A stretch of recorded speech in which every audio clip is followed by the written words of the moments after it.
प्रेमियों, सत्संग का समय हो गया। ये प्रातःकालीन दयाल बाग में ये आध्यात्मिक सत्संग जो प्रेमियों को मिल रहा है, इसकी बहुत बड़ी जरूरत आवश्यकता है। अगर सत्संग नहीं मिलेगा तो भटक जाओगे। सत्संग ही आपको रोके, क्योंकि संत महापुरुषों के परमार्थी वचनों में बहुत आकर्षण है। वो जीव को आकर्षित करते हैं और सच्चे मानव कर्म, मानव धर्म की बात बताते हैं कि हमें आपको कैसे रहना है। संसार में रहना, लेकिन संसार से अलग। संसार काल माया का है और आपको उससे बच के रहना है और इसी में अपना काम बना के अपने घर चल पड़ना है। अब किसी के अधिकार में, किसी की हुकूमत में मनमानी तो नहीं हो सकती, लेकिन दयाल इतना पावर रखता है कि वो जीवों को काल के हवाले नहीं होते देता। कितनी भी काल कोशिश करे, लेकिन उसके हवाले नहीं होने देता है। यही उनकी महिमा है। वो दोबारा काल नगरी में आने ही नहीं देते। अगर जीव उनकी बात मान ले, उनके वचनों पर चल पड़े और अपना एक निशाना, एक आधार बना ले, तो फिर यहाँ उसका कोई कुछ नहीं कर सकता। अभी आपका मन स्थिर नहीं है, कभी इधर कभी उधर, कभी उधर, कभी संसार में भी कभी संसार।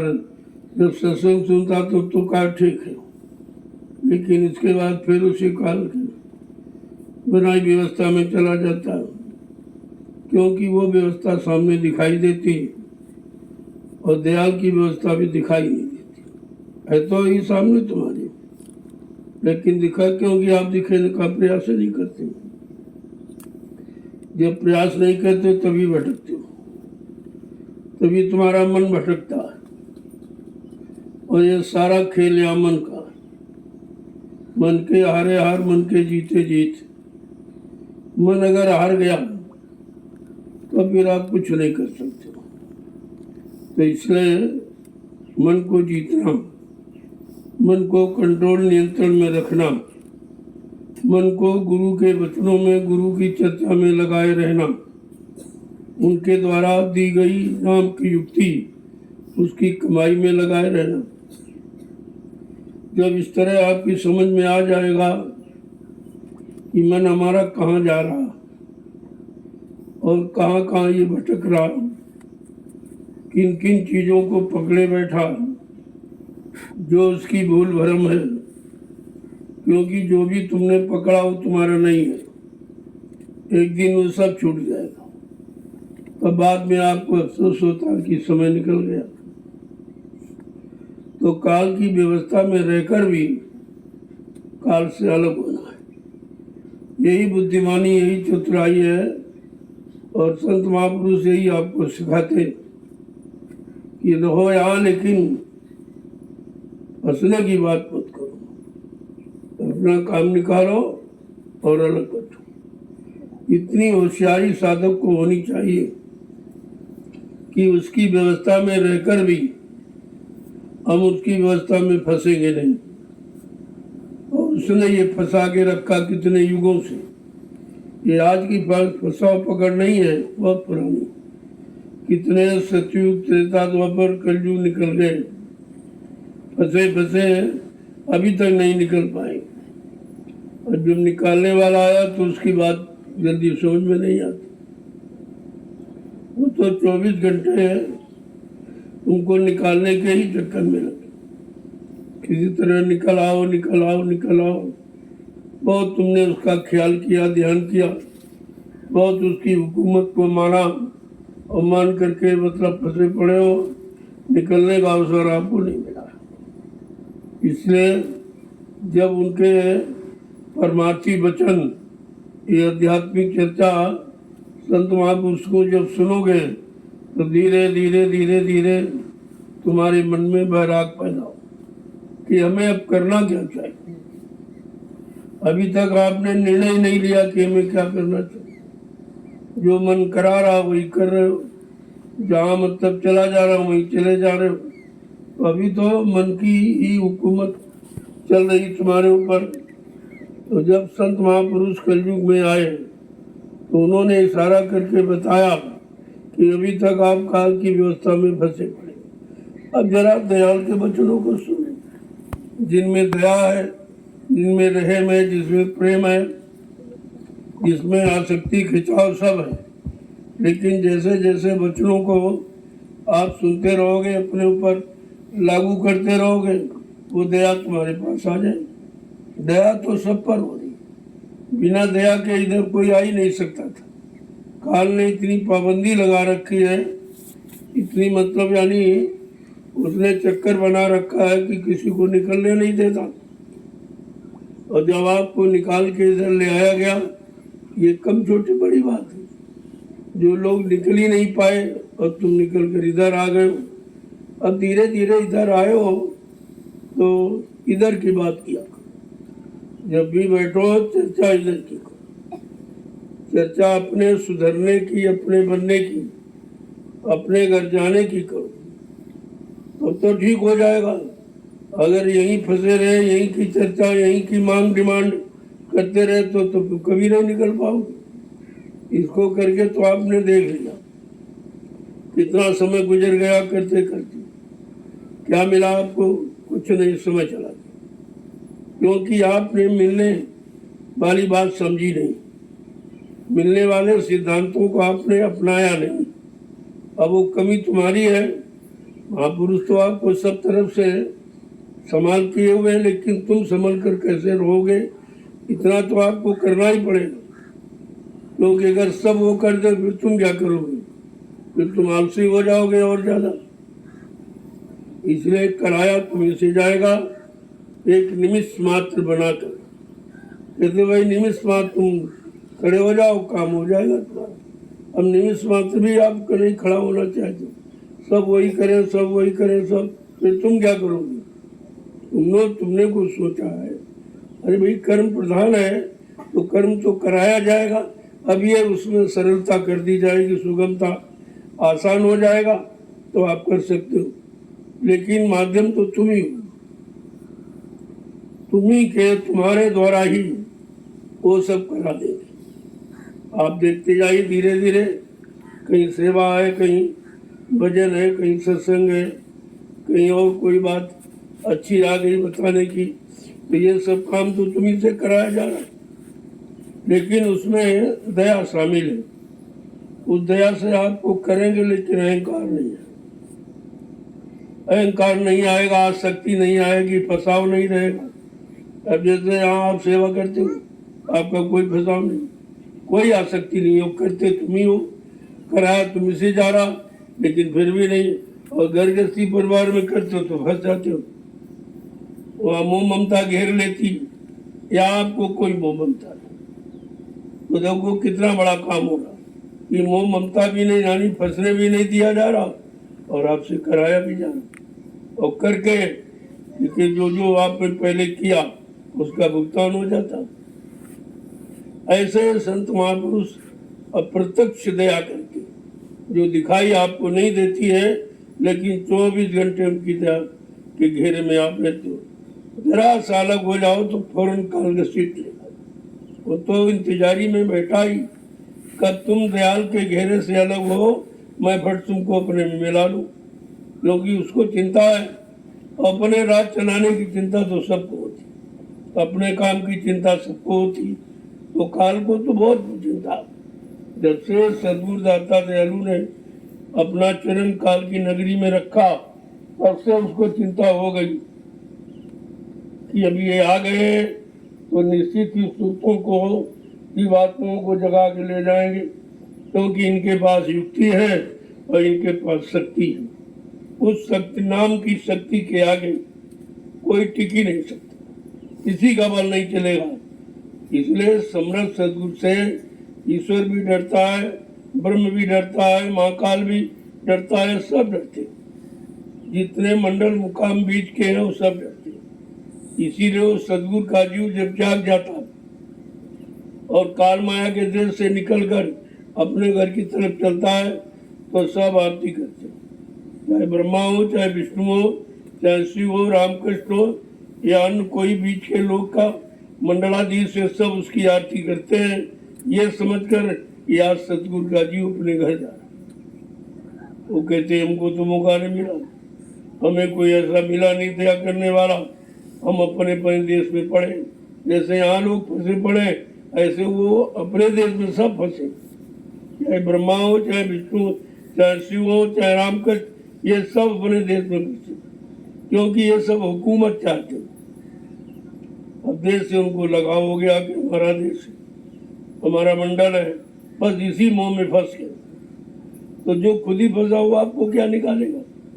और इतने दिनों से आपने इन्हीं की पूजा की, ब्रह्मा की, विष्णु की, महादेव की, रामकृष्ण की, देवी देवताओं की, इन्हीं में तो आप पूजा में लगे रहे, क्योंकि ये किसी ने बताया नहीं, ये तो सब फंसे पड़े हैं, ये सब काल की हुकूमत कर रहे हैं, उसकी दास्ता में रहते हैं। इनसे मिलने से तुम्हारा काम नहीं होगा। तुम्हारा काम का मतलब तुम्हारी जीवात्मा का उद्धार। जब इनका किसी का हुआ ही नहीं तो तुम्हारा कैसे करते? संत महापुरुषों ने ऐसा भेद, ऐसा रास्ता दिया कि तुम सबसे श्रेष्ठ हो, क्योंकि जो चीज तुमको मिली वो इनको किसी को नहीं मिली। इनको रात पाट तो मिला, अपने अपने मंडल मुकाम में राज तो करते हैं, ये सब कुछ है, लेकिन जीवात्मा जगने की युक्ति इनको नहीं मिली। जो तुमको मिली वो इनको नहीं। इसीलिए कहा कलयुग का जीव बड़ा भाग्यशाली, नहीं भी कुछ कर रहा लेकिन मालिक तो मिला। जब मालिक मिला, घर का रास्ता मिला, तो आज निकलते हो जाए। जब चलना बंद नहीं करोगे एक दिन में तो मंजिल तय नहीं हो जाए, क्योंकि यहाँ से इस मृत्यु लोक से सतलोक की दूरी बहुत है, उसको इतनी जल्दी आसान नहीं है। लेकिन अगर नाम को तुमने पकड़ लिया और नाम जहाज पर बैठ गए तो बहुत जल्दी पहुंचोगे। इसीलिए नाम बेड़ा लगाया, ये क्या जरूरत थी? सबने जो पूजा पाठ सिखाया ऐसे महापुरुष भी सिखा देते, लेकिन नहीं, उससे जीव जाता नहीं। अच्छे कर्म करके अच्छा लाभ प्राप्त करता है, यहाँ सुख शांति प्राप्त करता है, भोग मिल जाते, राजपाट धन दौलत सब मिल जाता है, लेकिन मालिक नहीं मिलता। मालिक मिलने का रास्ता इनके किसी के पास नहीं, न ब्रह्मा का, न विष्णु, न सत्य, वही नहीं। अब बेचारे जीव जानते ही नहीं है, और जब उनको जलाया जा रहा तो इतनी पुरानी पकड़ उनकी है कि उसको छोड़ ही नहीं पा रहे। यद्यप वो मिलते भी नहीं, ना कभी मिले। जिनको पकड़ा, जिनकी पूजा कर रहे हैं, वो कभी मिले नहीं, दिखाई भी नहीं दिए कि है कि नहीं भी है और कैसे। फिर भी पकड़े जकड़े पड़े, उसी में जकड़े हैं, जड़ता की ममता में। अब धीरे धीरे धीरे धीरे इनको जड़ता का ज्ञान कराया जाए और जड़ता से क्या मिलता है ये भी बताया जाए, तब जड़ता से इनको विरक्ति होती, तब उसे छोड़ पाते। और जैसे तुमने जड़ता की ममता छोड़ी, अलग हुए, तो फट से दयाल की तरफ चले जाओ, फिर वहां से आप निकल नहीं सकते। उन्होंने पकड़ लिया, फिर वो छोड़ते नहीं। इतनी भी कोशिश करे जीव, उसे जीव तो घबराता बड़बड़ाता है, क्योंकि वहाँ मिलता नहीं कुछ, मिलने वाली चीज दिखाई नहीं दे रही, और जो मिल रहा था वो भी मतलब यानी छूट जा रहा, तो उसे बेचैनी होती। कहते रहे भाई यही ठीक थे, यहाँ तो ये मिल रहा, खाना मिल रहा, कपड़े मिल रहे, ये मिल रहा, वो मिल रहा, इसी में, और इस तरफ तो कुछ नहीं मिल रहा। यही मिलना तो तुम्हारे फंसाव की जड़ है। ये मिलता नहीं है, तुमको अपने में मिलाता है, अपने में फंसाता, निकलने नहीं देता। बड़ी गहराई गंभीरता के साथ जब वचनों पर विचार करोगे तब आपको पता चलेगा ये वचन तुमको सब तरफ से बचाने और सब तरफ से निकालने का काम करेंगे, और निकाल करके तुमको पाक साफ निर्मल पवित्र बनाकर उधर तरफ पहुंचा दे। अब इस काम में देर है, वो देर हमारे आपकी तरफ से कि हम आप अभी समझ नहीं पाए, अभी हम पहचान नहीं पाए, अभी हम मान्यता नहीं दे पाए कि नहीं नहीं यही हमारा काम है, इसके अलावा हमारा दूसरा कोई काम नहीं। और अभी तक जो काम करते रहे उन्होंने साथ दिया नहीं। तो धीरे धीरे बात समझ में आ जाती, अगर लगा रहेगा तो एक न एक दिन पहुंच जाएगा। लगाव आपका कम नहीं होना चाहिए। बात कोई माला पकड़ने की, कान बंद करने की नहीं है, वो तो मन को मोड़ने की क्रिया है। कि कैसे मोड़ोगे? तो कहा तुमने जो कान से सुना तुम्हारा मन उसी को पकड़े बैठा है, इसलिए अब कान बंद कर दो। तुमने आंखों से देखा अच्छा बुरा, उसी को तुम्हारा मन पकड़े बैठा, इसलिए साधना में आंख कान सब बंद करा दिया। इनको बंद करो। बंद करने का मतलब कि जो कुछ अभी तक सुना अब वो नहीं सुनेगी, जो कुछ देखा अब वो नहीं देखेगी, क्योंकि सुनना देखना यही फसाव का कारण है और यही दोनों द्वार हैं जिससे तुम्हारा मन फंसा। इसलिए साधना में संत महापुरुषों ने कहा, अरे भाई आंख को कान को बंद करो। जब बंद कर लोगे, उधर देखना सुनना बंद हो जाएगा, तो फिर ये मुड़ने की कोशिश करेगी, क्योंकि इसकी आदत देखने सुनने की है। तो बजाय देखने सुनने की वो के इस तरफ उसको देखना सुनना, इस तरफ आपको नाम बता दिया और रूप बता दिया और स्थान बता दिया, इसी में तुम यहाँ फंसे हो। संसार में नाप में रूप में इन्हीं आवाजों में तो आप फंसे पड़े हो। तो जब निकालने वाला इस तरफ से तुमको निकालेगा तभी उधर ले जाएगा, और इधर हम निकल नहीं पा रहे हैं क्योंकि हमारी आसक्ति हो गई, लगाव हो गया, प्रेम हो गया, मतलब जुड़ा है तो जुड़ा लेकिन हो गया उससे। अब धीरे धीरे धीरे इस सामान को कैसे समेटे और समेट करके हम कैसे इसको छोड़ के अपने घर की तरफ तैयारी करें। देर तो इधर है, उधर कोई देर, उधर तो सब मसाला बनाया। कहा था मैंने पूरा मसाला तैयार कर लिया तुम्हारा, और जिस दिन तुम इधर तरफ मुड़ जाओगे और तुमको ये सौंप दूंगा, अपना ले जाओ। जो देने आया है वो फेंक थोड़ी देगा, वो दोबारा लौटाल के नहीं ले जाए। जो देने आया दे के जाएगा। अब लेकिन हमें आपको लेने के लिए अभी हम काबिल नहीं हो पाए, योग्य नहीं हो पाए, लेने के लिए हम तैयार नहीं अभी तक हो पाए। तो तैयारी आपको क्या करनी है? केवल मन की, और कुछ आपको नहीं करनी।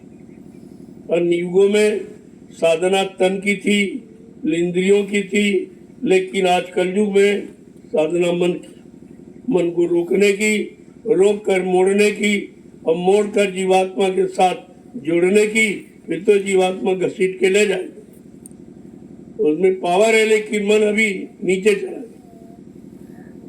वो यहाँ बैठी है और मन नीचे लगा चला गया इंद्रिय घाटों में, अब वो भोगों में मस्त है। वहाँ भोगों का गंदा क्षणिक रस ले रहा। अब उसे मालूम नहीं है कि विषय आनंद यानी विष है, ये विष का आनंद अमृत का नहीं है।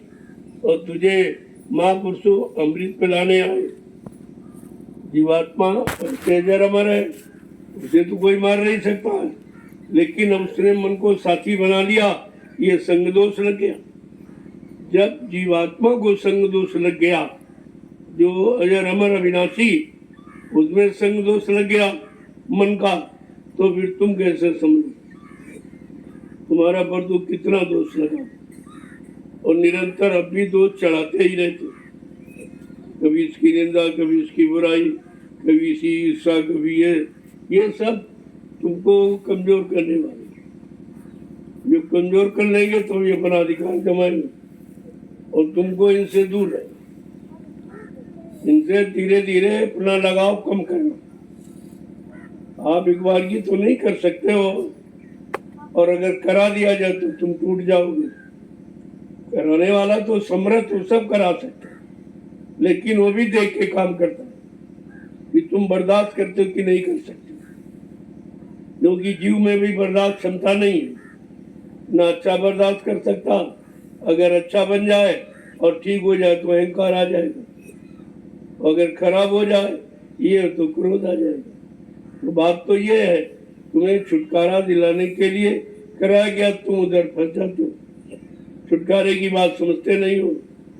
तो इसलिए कलयुग में महापुरुषों ने सत्संग जारी किया, उन्होंने कथा वार्ता, ये शरीर इंद्रियों से जो मतलब यानी किया जाता उसको नहीं कहा, इससे तुम्हारा असली काम नहीं होगा।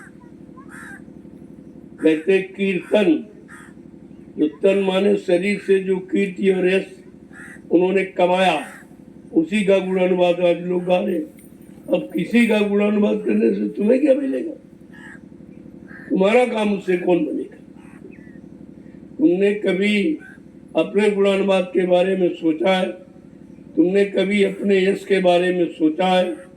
तुमने कभी अपने बनने के बारे में सोचा है? और जिनकी बन गई उनका कहते कि सूर की बन गई, कबीरों की बन गई। अरे उनकी तो बन गई, तुम्हारी कब बनेगी? तुमको ये सुनकर, समझकर, पढ़कर ये तब ज्ञान लेना चाहिए कि सबकी बनी लेकिन हमारी कैसे बनी। अपने बनने की बात सोचो और तुम उन बनने वाले की तारीफ करते रहते। इनका हो गया, उनका हो गया, इनका बन गया, उनका बन गया, ये पहुंच गए, वो चले गए। अरे ये तो सब हो गया, लेकिन तुम्हारा उससे क्या फायदा? अगर उससे तुम्हारे अंदर ये जिज्ञासा पैदा हो कि हमको अपनी बनानी चाहिए, हमको भी अपनी बनानी चाहिए, हमारा बनेगा तब लाभ होगा।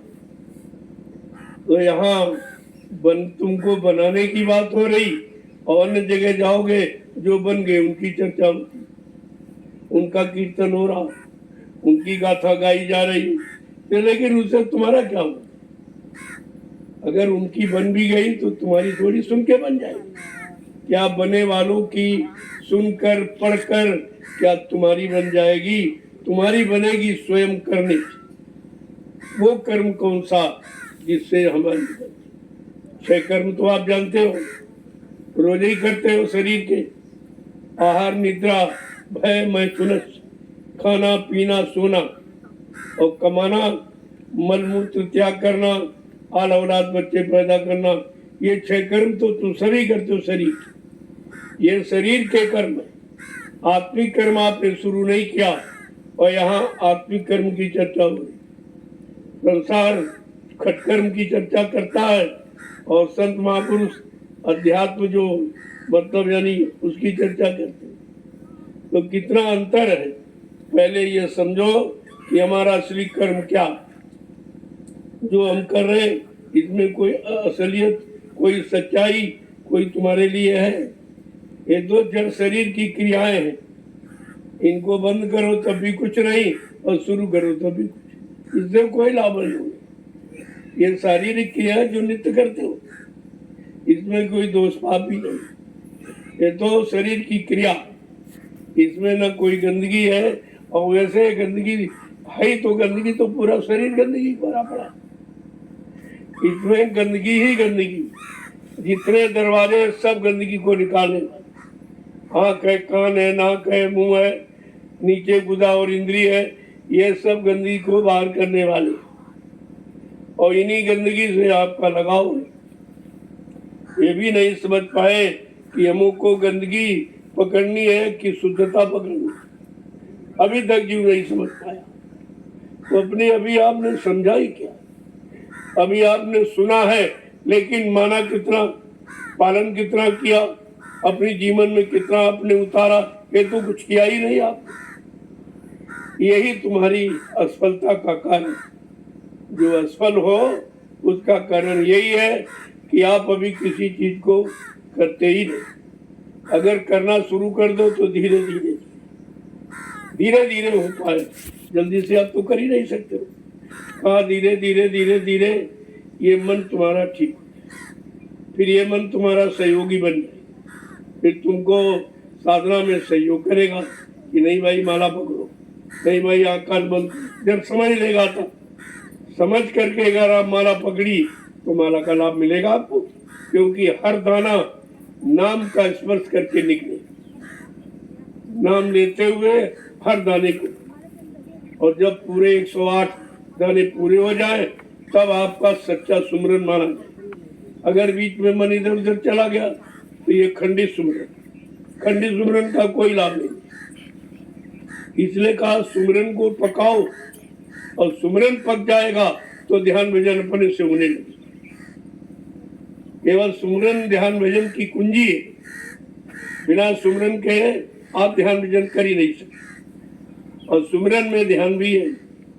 जब तक रूप का ध्यान नहीं करोगे सुमरन नहीं होगा। ध्यान तो साथ ही साथ चलना, ध्यान सर्वोपरि है। जैसे यहाँ भी अगर कोई व्यक्ति तुम्हारे पास से निकला और तुम किसी सोच में बैठे हो तो पूछेगा भाई कोई यहाँ गया, तो आप कहोगे हाँ गया तो है लेकिन ध्यान नहीं दिया। कहा गया है, देखा लेकिन ध्यान नहीं, देखा है लेकिन ध्यान नहीं दिया, सुना है लेकिन ध्यान नहीं। तो सब में ध्यान ही तो सर्वोपरि। अब तुम ध्यान ही संसार में लगाए बैठे, जो जड़ वस्तुएं उनमें आपका ध्यान, और ध्यान आपका फंस गया तो कहते कि भाई फिर कौन सा ध्यान करें। अगर हटाया जाए तो पहले कोई संत महात्मा तो थे नहीं, तो उन्होंने पत्थर का ध्यान कहा, पत्थर का ध्यान, कागज कैलेंडर की मूर्ति का इसका ध्यान, कहा गंगा जमुना तीर्थ इसका पानी का ध्यान। यानी मतलब जड़ का ध्यान तुम्हें कराया गया और धीरे धीरे करते करते उसी ध्यान में अब फंस गए। जबकि ध्यान का मतलब है देखना, और तुम देखा और मिला, किसको देखा? जब कोई सामने आया नहीं तो देखा कहाँ आपने? ये झूठा ध्यान था। कभी कहा पत्थर को देखो तो पत्थर कोई भगवान है क्या? पत्थर कोई दे देगा? उसका ध्यान करने से हमें क्या मिलेगा? लेकिन सब इतने दिनों से और आज भी सब कर, आज भी जड़ता के ध्यान से हट नहीं पाए कि ध्यान जड़ का होता कि चेतन का। तो इसलिए भी ध्यान की बात समझ में नहीं आई। सुमरन की यानी किसको याद करे? कहा कि रूप को याद करो, और मतलब यानी तो ये सुमरन माना जाएगा। नाम रूप को याद करो कि सुमरन। तो वहाँ नाम भी नहीं, रूप भी नहीं, देखा भी नहीं, केवल पत्थर की मूर्ति खड़ी कर दी, कागज कैलेंडर में मूर्ति बना दी, कहा इसका ध्यान करो, और इसी जड़ में लग गए और समझा कुछ। सारा ज्ञान, सारी पढ़ाई खत्म। तुम जड़ चेतन को नहीं समझ पाए तो पढ़ने का मतलब क्या? तुम्हारे पास कोई ज्ञान ही नहीं है, सब झूठा ज्ञान।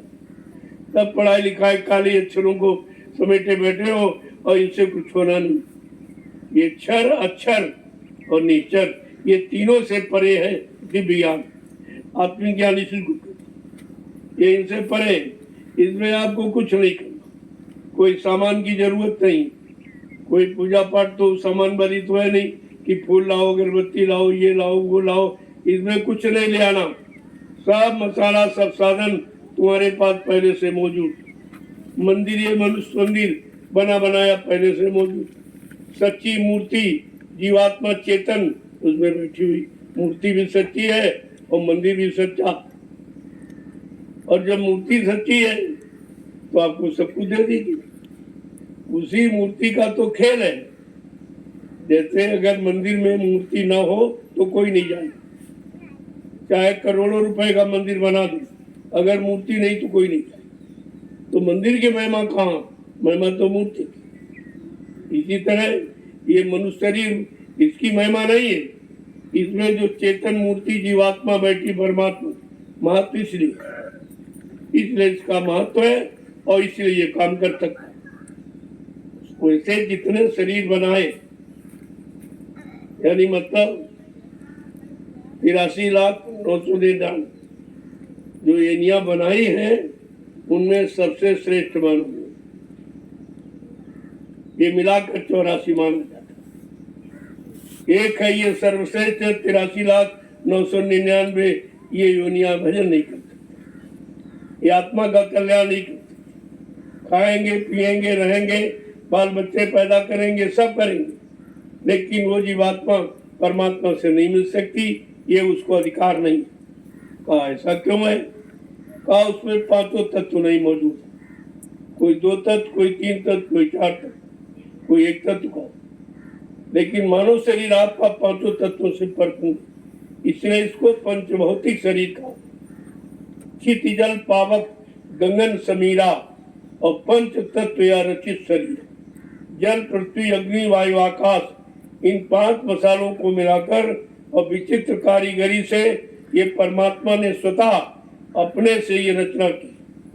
इस शरीर को परमात्मा ने बनाया, किसके लिए? अपनी जीवात्मा को रहने के लिए। अपनी जीवात्मा के रहने का मकान उसने बनाया, और तुम मकान को गंदा करते हो, यही सजा है। अगर ये समझ जाओ कि मानव तन मिल गया, अगर इसको गंदा न करे किसी तरफ से, मन बुद्धि चित्त से भी गंदा न करे, कर्मों से भी गंदा न करे, तो ये तो प्रभु प्राप्ति के लिए मिला। लेकिन अब तुम गंदगी भरते रहते, गंदगी भरते भरते आपने इसको गंदा कर दिया। जब गंदा कर दिया, उसी की सजा मिलती। क्या कैसे कैसे गंदा किया, किन किन कर्मों से गंदा किया, तो इसीलिए उसी कर्मानुसार उन्हीं योनियों में, शरीरों में आपको भेज दिया कि जाओ भाई, तुमने ये कर्म किया है और इस कर्म का भोग इस शरीर में। तब उसने ये बनाए, इसने तुम्हारे कर्मों को की सजा परिणाम देने के लिए ये 83,99,999 योनियां बनाई। देखो कितना बड़ा खेल है। इस खेल को आप कैसे समझ सकते हैं? एक दिन में कैसे समझ लोगे? 83,999 योनियों में आप गए हो, तमाम तरह के कर्म करके आए हो, तो कितना ढेर होगा। और वो ढेर को तुम चाहते हो कि एक ही बार में खत्म हो जाए, तो कैसे? हाँ, संत महापुरुषों ने कहा खत्म हो सकता है।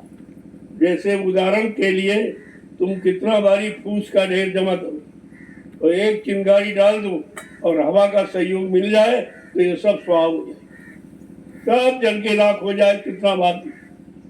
ऐसे ये कर्मों का ढेर जो हमने आपने जमा किया, ये और किसी ने नहीं, खुद करके हमने आपने जमा किया। अब उस ढेर में ये चिंगारी कौन डालेगा?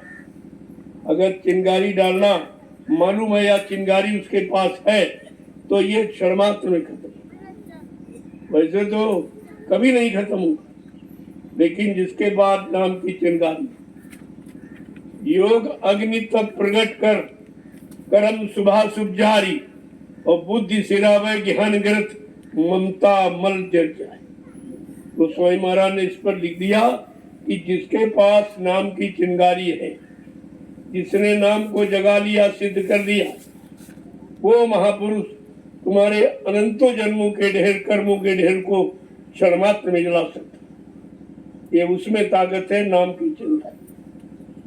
वो आपको तो ऐसा नाम मिला है, अब नाम का विश्वास होना चाहिए और नाम की कमाई करना चाहिए। चलते फिरते उठते जागते इसमें कोई आपको ही नहीं कि हम नहाए नहीं है, हम फूल नहीं ले आए, हम अगरबत्ती कैसे पूजा करें, ये पूजा झंझट वाली। इसमें ना कुछ ले आना है, ना कुछ खर्च करना है, तुम्हारे पास सब कुछ मौजूद है, उसी को पाक साफ निर्मल पवित्र रखना। ले आना नहीं है, जो मिला उसको शुद्ध पाक साफ पवित्र रखो, आपका काम हो जाए। ये तो बहुत ही सरल है। अब जब तुम्हें मालूम नहीं है, जब काम करने वाला मिल गया, तो तुम्हें कहाँ करना? तुमने कभी किया जो कर लोगे? करने वाला खुद करेगा। अगर निमिष मात्र तुमको खड़ा न करे, तो तुम और बिगड़ जाओगे। वैसे भी खराब हो, अशुद्ध हो, गंदे हो, लेकिन अगर कुछ न कराया जाए तो और तुम गंदगी ला दो। इसलिए तुमको परमार्थी सेवा में लगाया जाता। एक यही ऐसी सेवा है जिसके द्वारा पाप कर्मों को मिटाया जा सकता है, और कोई सेवा नहीं। तुमने लाखों रुपए दान दे दिए, लाखों रुपए, लेकिन कोई लाभ नहीं, क्योंकि जहाँ जो दान दिया है, पहली बात ये देने वाला धन शुद्ध है कि नहीं, इधर उधर की, नंबर 2 की कमाई की झूठ बोलकर कहते दान कर दे, तो उसका कोई लाभ नहीं, उसका कोई लाभ नहीं। जो खा लेगा वो भी हिस्सेदार बन जाए। इसलिए महापुरुषों ने ये दान प्रक्रिया को बंद कर दिया। कहा तुम जब जानते नहीं हो तो किसको दे रहे? तुम्हारा देना वहां कराया जाएगा जहां से तुम्हारा लेन देन अदा होगा, ये उनको मालूम है। वो तो तुम्हारे सब पिछले जन्मों को जानते, कहाँ कहाँ किससे लिया, खा लिया, कर दिया, दिया नहीं, अदा नहीं किया, उन्हें सब मालूम है। तभी तो आपकी अदायगी कराई जा रही। कार्यक्रमों में कितने प्रांतों के लोग आ जाते हैं, ये सब वही आते हैं जिनको बुलाया जाता है, जिनसे आपका लेन देन कराना है वही आते, दूसरे नहीं आएंगे। तो एक ही जगह एक स्थान पर 2 ही 4 दिन में अगर कितने जन्मों का कर्म कर्जा अदा हो जाए, क्या इससे सत्ता और कोई है? और ये काम कोई नहीं करता, ये किसी के बस की बात नहीं है और न किसी ने किया। किसी जीव के साथ ये दया किसी ने नहीं की, कर्म अदा की। और जब तक ये दया नहीं होगी और कर्म अदा नहीं होंगे और पाक साफ निर्मल नहीं होगी, तब तक जीवात्मा कोई जा ही नहीं सकता। वो बैठा हुआ है गेट पर धर्मराज, वो तुरंत जारा लेगा, तुरंत पूछेगा, अरे भाई मृत्युलोक मंडल में रहे हो, इतने दिन रहे, इतनी योनियों में, तुमने तो बहुत बुरे और अच्छे जो भी कर्म किए, तो उसकी तुम्हारी कर्मों की बही बनी पड़ी रखी, वो पढ़ के सुनाएगा, तुमने इस तारीख में ये किया, इस तारीख में ये किया, इस तारीख में। वहाँ आप झूठ नहीं बोल सकते, उसके आगे आप झूठ नहीं बोल सकते। वहाँ कोई घूस रिश्वत, कोई सिफारिश चलने वाली नहीं, ये सब आपको बताया जाता। इसलिए हुआ सो हुआ, उसे भूल जाओ और नए तरीके से अपनी जिंदगी प्रारंभ करो, जो महापुरुष बताते। तो अभी आपके पास मौका है, उनके लिए तो 1 सेकंड में कहा चुटकी बजाते काम कर दूंगा, लेकिन उस चुटकी बजाते में आप बच नहीं रहे, आप भी नहीं बच रहे हो, क्योंकि आपका कोई गुरुदेव नगर कोई अलग थोड़ी बसा है, तुम भी तो उन्हीं के बीच में रहते हो। अगर कुछ कर दिया जाए तो तुम भी नहीं बचोगे, इसलिए तुम्हें बचाना है और उनको सिखाना है। ये दोनों काम करने इसलिए दे रहे, क्योंकि जो बचाने के लिए आया है उसके अंदर कोई मतलब भेदभाव नहीं, वो पापी आपी कुकर्मी नहीं देखता। अगर आ गया शरण में तो ठीक है, और इसी काम के लिए जो आया है वो ये चीज देखता नहीं। जैसे धोबी अगर गंदगी से परहेज करेगा तो कपड़ा साफ नहीं कर सकता, और गंदगी को हटाता तभी उसकी प्रशंसा है। अरे भाई बहुत अच्छा, कोई नहीं साफ कर पाया तो उसने साफ, प्रशंसा भी तभी, महिमा तभी है। तो इसलिए जो ये काम करने आए हैं वो इस तरह का परहेज नहीं करते, न जात का, न पांच का, न मूत का, न नीच का, न पढ़े लिखे, न अनपढ़ का, न हिंदू का, न मुसलमान का, न स्त्री का, न पुरुष का। उनके दिमाग में कुछ, उनके दिमाग में सिर्फ एक चेतन जीवात्मा, और वो स्त्री है। जीवात्मा तो स्त्री लिंग है, वैसे तो सब स्त्रियां ही है, केवल पुरुष एक है, सत्पुरुष, बाकी सब। तो जब इस तरह का राज सुनने को मिलता है तब जानकारी होती है कि अरे तो किसी ने बताया ही नहीं। इतना स्पष्ट परिचय देते भाई सब स्त्री, जितनी जीवात्मा है सब स्त्रीलिंग, और मतलब केवल एक है पुरुष जो सत्पुरुष, वो तो एक ही, और बाकी सब उसी की जीवात्माएं। तो कहने का मतलब है जब वही आ गया काम करने के लिए, तो क्या कोई जीवात्मा का काम बचेगा? अरे तुम नहीं कर पा रहे हो तभी तो आए, तुम कर रहे थे, तुमको करने क्या जरूरत है? जो नहीं कर पा रहे, नहीं हो रहा, उन्हीं के लिए, उन्हीं का काम सब होगा। लेकिन राय लगे रहोगे तो इधर उधर हो गए तो भटक गया। अभी तो भटक तेजी से चालू है, कोई कहीं जा रहा, कोई कहीं जा रहा, कोई कहीं जा रहा। लोग कहते वो चला गया, वो चला गया। हमने कहाँ चला गया, कहाँ चला गया? अरे भाई यहाँ से हट के वहां चला गया, वहां भी गुरु नाम की चर्चा, यहाँ भी गुरु नाम की चर्चा, लेकिन अंतर इतना है, वो जड़ चर्चा करते हैं, यहाँ चेतन, वो कहते मर गए मुर्दा, और यहाँ जिंदगी की बात, बस जड़ चेतन का खेल है। अब वो गुरु को जड़ माने तो जड़ गुरु तो काम करेगा नहीं, जो पहले आए वो भी काम नहीं करेंगे नाम लेने से। तुम्हें तो वर्तमान का मौजूदा वो पानी पूरा सदगुरु चाहिए, पूरा शब्द कमाई में जो पूरा, उन चरणों की बन जा धुरा। जो सदगुरु की कमाई करके यानी पूरे हो गए, पूरी जानकारी उनके पास, पूरी शक्ति हासिल की, का उनके चरणों की धूल बन जा, तो तेरा काम हो जाए, तेरा काम इतने में हो जाए। अब ये हमें आपको सोचना भी पूरा कौन है, अधूरा कौन है, क्योंकि सब अपने आप को पूरे कहते, अधूरा कोई करते ही नहीं, सब अपने आप को अच्छा ही कहते हैं। तो लेकिन अच्छा कौन है तो समय बताएगा, जब काम करेगा वही तो माना जाएगा। इन जीवात्माओं का काम कौन करेगा, उनको भवसागर से पार कौन ले जाएगा, क्योंकि किसी के पास खुद का नाम जहाज नहीं। ये पक्की पहचान, ये जितने भी अपने नाम के आगे संत लिख रहे हैं, सदगुरु लिख रहे हैं, भगवान सरकार महाराज, किसी के पास नाम जहाज खुद का नहीं। और जिसके पास नाम जहाज है वो बैठा के ले जाएगा, क्योंकि उसने वादा किया, भल चाहो तो चेतो, आए लगी है नाव, और बहुर बहुर पछताओगे फिर ना सोताओ। स्पष्ट कह दिया, ये मौका दाव माने मौका, चांस, अवसर, ये फिर आपको नहीं मिलेगा। इस तरह का कोई हमदर्दी लेकर नाम जहाज लेके नहीं आएगा जो ऐलान करे इस पर सब बैठ जाओ। जो बैठ जाएगा पापी कुकर्मी बेचारी, उसमें कोई गिनती, जो बैठ जाएगा वो चला जाएगा। लेकिन सबको विश्वास भी तो नहीं होगा कि पता नहीं जाएगा कि नहीं जाएगा, बीच ही छोड़ देंगे कहीं, मतलब पूरा भय पूरे है कि नहीं है, जानकार है कि नहीं, तो ये शंकाएं चल रही। अभी नान जात के बारे में तो कुछ सोचे नहीं लोगों, जबकि नानक साहब उन्होंने भी कहा, रे भाई है जीवो ध्यान रखना, नानक नाम जहाज है बिसरे घड़ी नहीं। नानक कहा नाम जहाज वही तुम्हारा सच्चा साधन, वो जो लेके आएगा उसको एक मिनट एक पल घड़ी भी विसारना नहीं।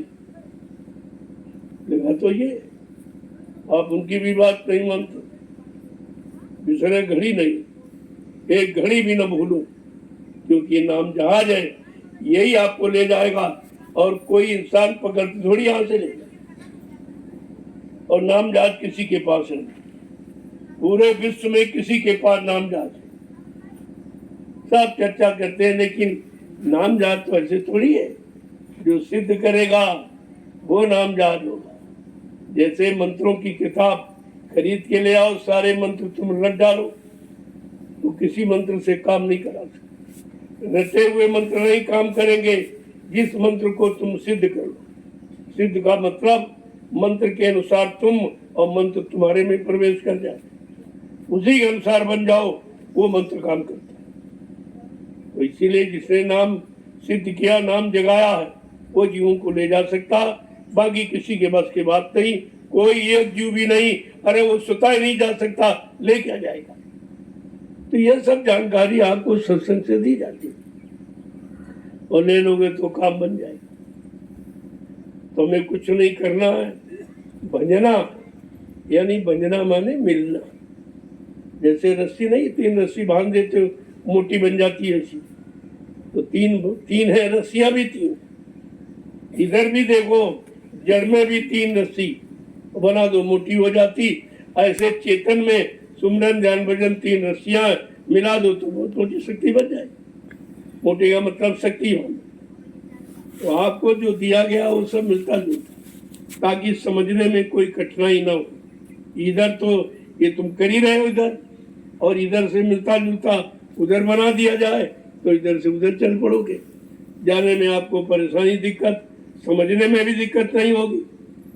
तो ये सब जानकारी आपको रखनी चाहिए। अब आपको केवल भजना माने अभ्यास, कहते नहीं हमको ये काम बन गया, यानी हमारे अभ्यास में आ गया। अभ्यास का नाम भजन, और अभ्यास क्या है? सुमरन ध्यान, 3, चौथा नहीं।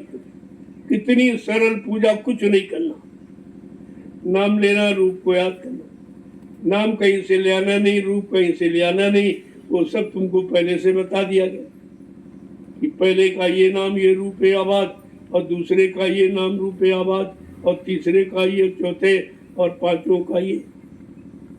अब ध्यान तो तुमको सबका कराया जा रहा, लेकिन तुम किस ध्यान में तुम्हें बजना है, किस ध्यान में तुम्हें मिलना है, वो जानकारी नहीं। कहते ये सब ध्यान तो करोगे, इससे काम नहीं होगा। काम किससे होगा? गुरु का ध्यान कर प्यारे, बिना इसके नहीं छूटना। जो लेने आया है उसका ध्यान करो। ये तो बीच की मंजिलें हैं, रास्ते हैं, ये स्टेशनें हैं बीच की। उस सत्य लोग जैसे स्थान पर पहुंचने के लिए ये 4 मंजिलें हैं। इन मंजिलों से आपका कोई मतलब नहीं है, लेकिन अगर भूल जाओगे तो यही नहीं पता है अभी कितनी दूरी रहेगी। तो स्टेशनों से जानकारी उठती, एक स्टेशन निकल गई, अब दूसरी निकल गई, तीसरी, अब चौथी कल अब आ जाएगी। अब हमारी स्टेशनें वो भी थी, लेकिन अगर स्टेशन समझकर कोई वहां उतर गया तो कहाँ पहुंचेगा? अगर स्टेशन समझ के उतर गया तो फिर भटक जाए। तुम्हारी स्टेशन कौन, तुम्हें कहाँ पहुंचना, ये सब महापुरुषों ने आपको बता के पहले से रखा। इतना सहज कर दिया, इसमें पढ़ाई लिखाई का कोई काम, पढ़ाई लिखाई का विषय नहीं है, इसमें कोई पढ़ाई लिखाई नहीं। संत महापुरुषों ने कहा रे भाई, कोई पढ़ा लिखा विद्वान के अहंकार में आया तो पढ़ा लिखा बह जाता है और बिना पढ़ा पड़ जाता है, क्योंकि उसके अंदर कोई गंदगी नहीं है और तुमने तमाम किताबें का बोझा लादे गधे की तरह घूम रहे हो, मिलने वाला कुछ नहीं। और वही गधे पर चारों वेद लाद दो तो क्या कोई गधे को विद्वान कहेगा? इस बातें आपको समझनी चाहिए।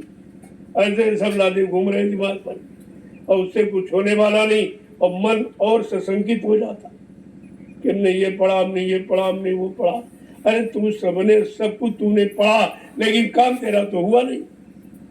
तो किसके लिए पढ़ा था? काम के लिए। ये पढ़ाई लिखाई भी तो सब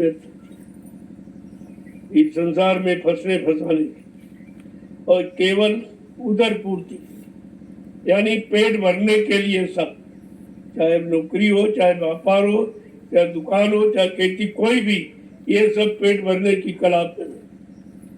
इसमें कोई कला यानी कोई सिद्धांत ऐसा नहीं जो तुम्हारी जीवात्मा का भला करे।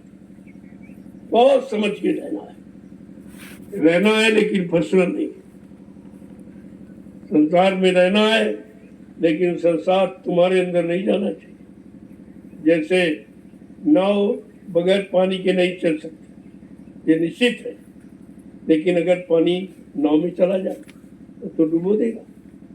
इसी तरह संसार, समाज, परिवार से आपका काम चलता है, लेकिन अगर ये सब तुम्हारे अंदर घुस गए तो तुम्हें फिर डुबा देंगे, फिर तुम निकल नहीं पाओगे। तो चालाकी होशियारी इतनी कर लो कि अपना काम निकालो, अपने घर की तैयारी करो। जब समझ गए हो, जान गए हो, आपको सब कुछ तैयारी करा दी गई, तो फिर देर क्यों करते हो? तो समझ दो आप। और तुमसे केवल समय मांगा गया। समय तो वैसे भी तुम कहीं न कहीं खर्चा ही करते हो, रोक कहाँ सकते हो? ये 24 घंटे जो गिनती के मिले, ये आप रोक नहीं सकते हो, तो रोज निकल रहे, रोज जा रहे। अब तुम ये सोचो, ये समय और जो दिन जा रहे, इसमें हमारा कुछ बन रहा कि बिगड़ रहा, ये आपको सोचना। नहीं, दिन चले जाएंगे। दिन जाने का मतलब जीवन जा रहा। ये दिन की गिनती, महीनों की, वर्षों की, ये जीवन जाने की।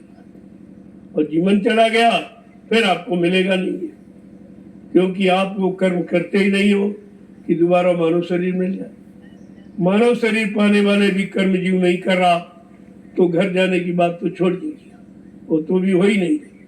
सब पशुओं वाले कम, हम ही खा लें, हम ही पहन लें, और हमें मिल जाए, इनका मिल जाए, उनका मिल जाए, और सबका मिल जाए। ये क्या है? ये पशु जीवन है, और इसी में सब लगे हुए। तो तुम तो पशु योनि की तैयारी कर रहे। कहने का मतलब, जो जितने जीव है मनुष्य को छोड़कर 24 घंटे जब खाने के चक्कर में सकूंगे, सब खाने के चक्कर, उनके पास दूसरा कोई काम नहीं खाने के सिवा। तुम भी अगर खाने में जीवन बता दोगे तो तुम्हारे में उनमें अंतर क्या है? तुम भी वही काम कर रहे हो। इसलिए खाना खाना है तो किसी काम को करने के लिए, खाना खाना है तो किसी सेवा के द्वारा उस खाना के कर्म को अदा करना है। ये सब ध्यान में रखिए, आप धीरे धीरे जीवन बन जाएगा।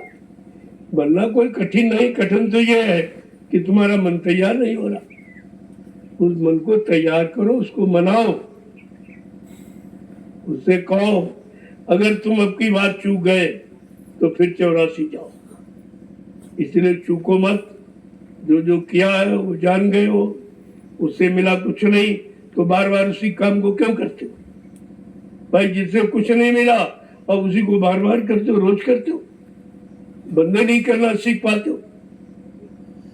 यह सब जानकारी आपको बगैर सत्संग के नहीं होगा, और बगैर मौजूदा सदगुरु के वचनों, पुराने लिखे पढ़ मिल जाओ, उनसे भी काम नहीं होगा।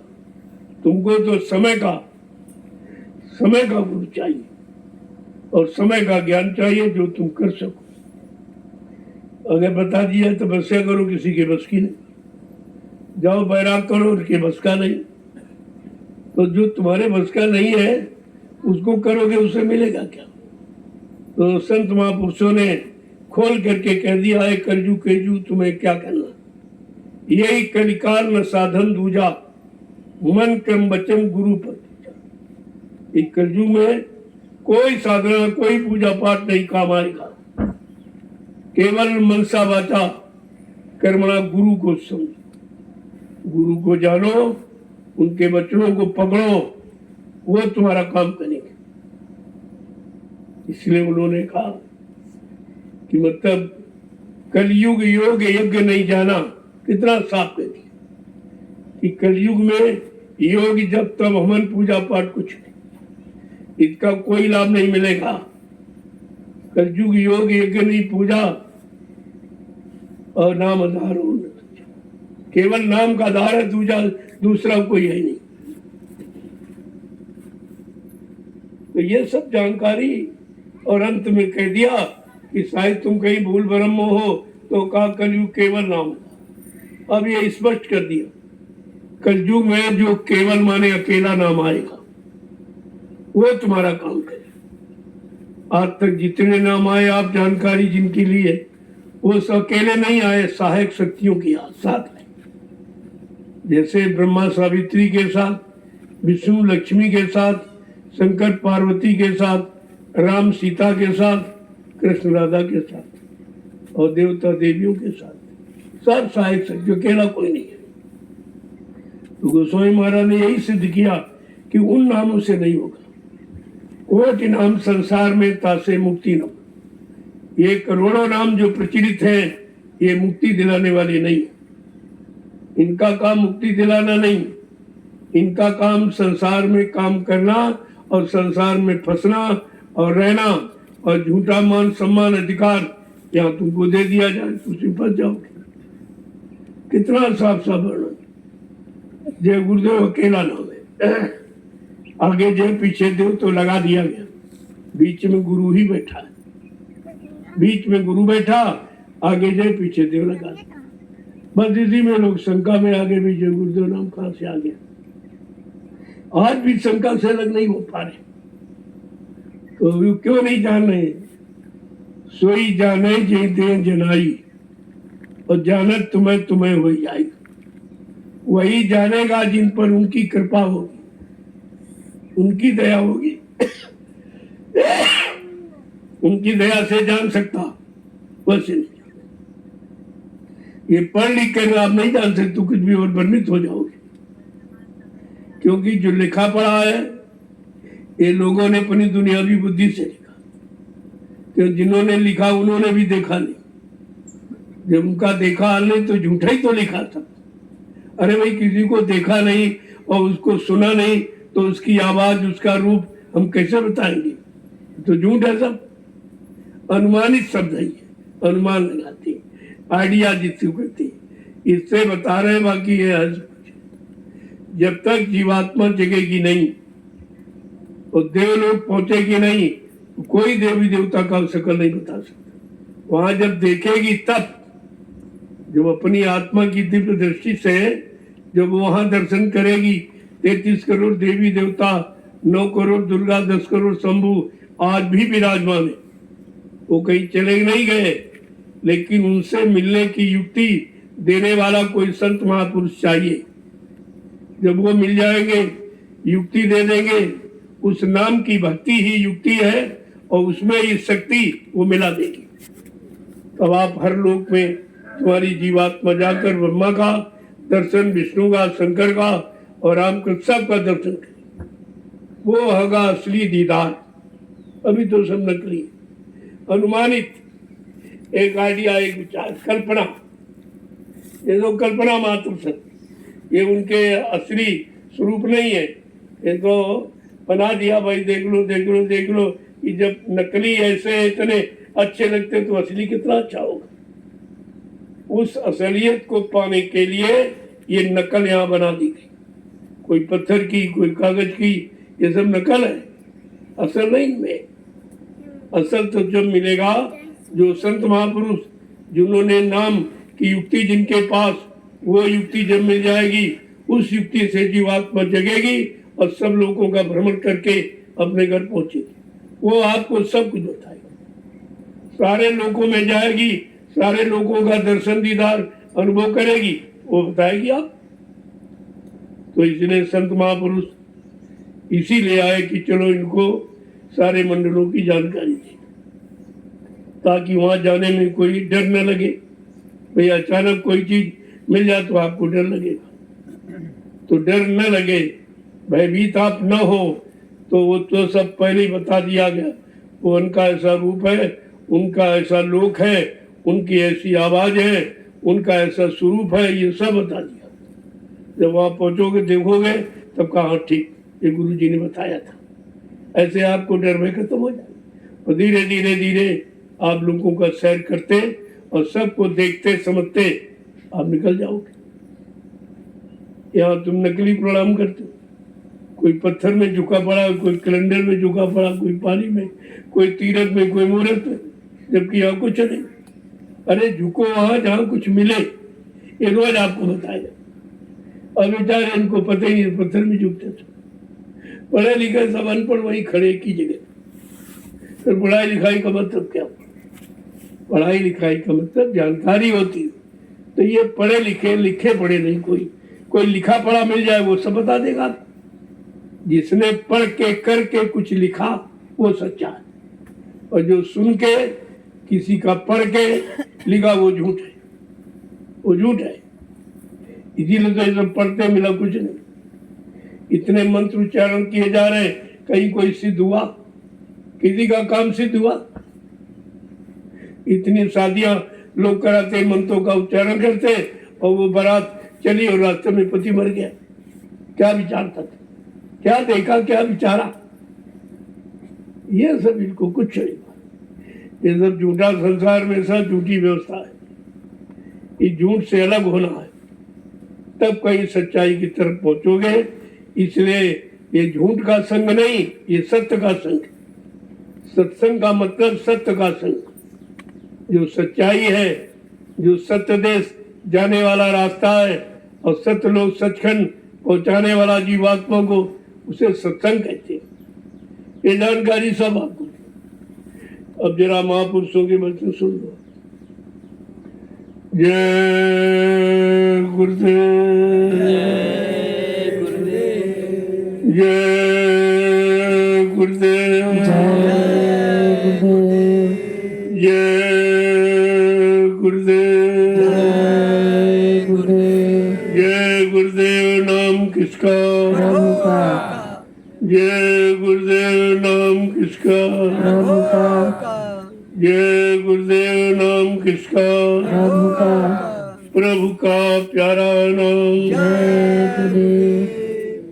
आज दयाल बाग में एक प्रातःकालीन लघु सत्संग, जिसमें प्रेमी शामिल है, तो उनको ये समझना चाहिए कि हमारा स्थानांतरण क्यों किया गया। वहां नियमित से यहाँ ज्ञानाश्रम और वहां से भी नहीं यहाँ रहती।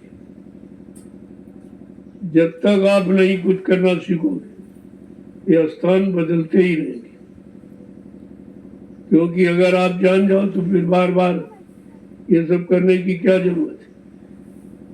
अभी पता नहीं कहाँ कहाँ जाना पड़ेगा, क्योंकि जब तमाम योनियों में जाना है और उनको अगर हटाया जाए, वहां से आपको विरक्ति दिला दी जाए कि भाई नहीं अभी योनियों में नहीं जाना, तो यहाँ आपको स्थान बदलने पड़ेंगे।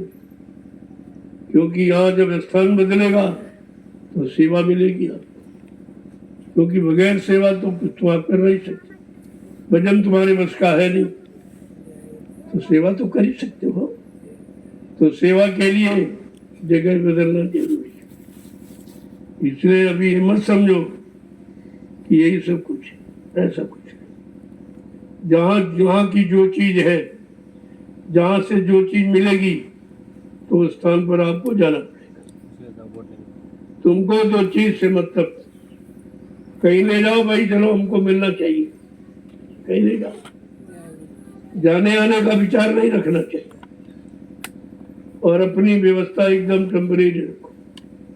पता नहीं कब कह दिया चलो उठो चलो वहां चला, देखा है यहाँ के लिए कोई नहीं जानता, किसी को नहीं बताया,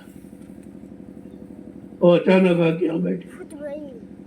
और ये भी आपको पता नहीं था कि यहाँ सत्संग होगा, कब की बड़ा जरूरी। यहाँ इन पेड़ों का फल आप खा रहे हो 1 साल से, इनका कर्जा आप पर चढ़ा हुआ, इनकी गुड़ाई है, निराई है, पानी देना है, ये सब, तो इससे तुम्हारा ज्यादा हो जाएगा।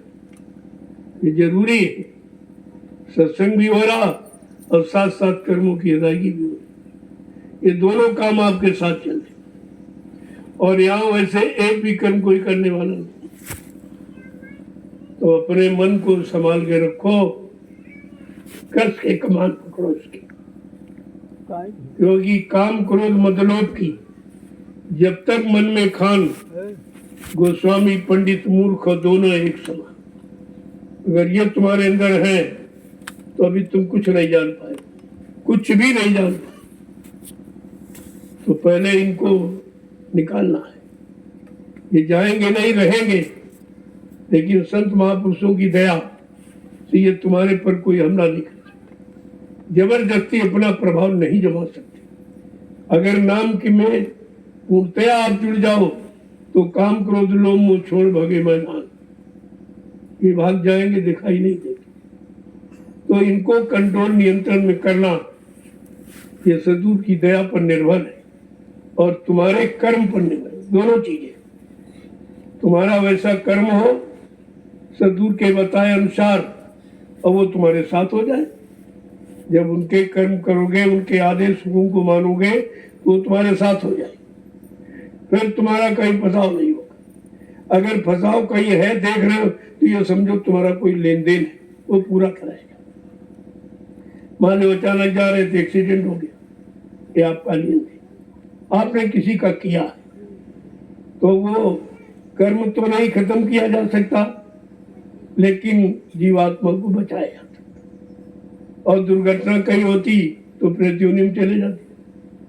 लेकिन सत्संग से जा रहे या आ रहे, या सत्संग में आते जाते सेवा करते सेवा देते, ये सब आपने किया है तो तुम्हारी जीवात्मा की संभाल हो जाएगी, संभाल ऐसे हो जाती।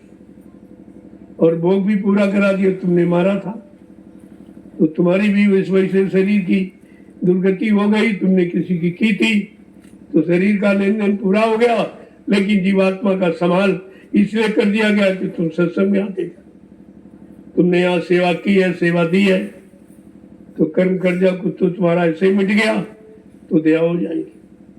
दया भी ऐसे होती है, दया से फालतू नहीं होती। दया माने गिस्मार्क, गिस्मार्क को दया के। तो तुम 5 विषय में फेल हो तो कौन गिस्मार्क देगा? कोई नहीं देगा। एक आध विषय में अगर फेल हो तो गिस्मार्क मिल जाए, यानी दया हो जाएगी। अब तुम 5 विषय काम में, क्रोध में, लोभ में, मोह में, अहंकार सब में फेल हो तो फिर गिस्मार्क, फिर आप दया से वंचित हो। अभी दया नहीं मैंने, संभाल की दया तो है, लेकिन जो जिससे काम होना वो नहीं। उसके लिए आपको जो बताया जाए वो करना पड़ेगा। उसमें मेन मत निकालो, ये नहीं ठीक वो नहीं, तुम क्या जानो ठीक है कि नहीं। उनको तो वो कर्मानुसार तुम्हें सेवा मिली, तुम्हारे कर्म उसी सेवा से निकल जाए। सेवा कोई छोटी बड़ी नहीं होती, लेकिन तुम जहां लगे हो उस सेवा को मातू नहीं जानते, उसकी कदर नहीं करते हो, तभी आप परेशान रहते। तो अपने मन से और किसी से मत कहो, अपने मन से। तुम्हारा झगड़ा मन का है, अगर ये ठीक हो जाए तो झगड़ा समाप्त हो जाए। कोई झगड़ा जन्म मरण का नहीं रहेगा। जन्म मरण का कारण यही मन बनाता, यही तरह तरह के कर्मों की प्रेरणा देता और आप उसकी बात मानते हो, तो फट से वही कर्म आप कर लेते हो। और मन के द्वारा कराया गया बताया गया कर्म भोग होता, तो उसका भोग करना पड़ेगा। अब आप अपने मन से कहो क्या कहना है कि मन तुम भजन नहीं यदि करी हो,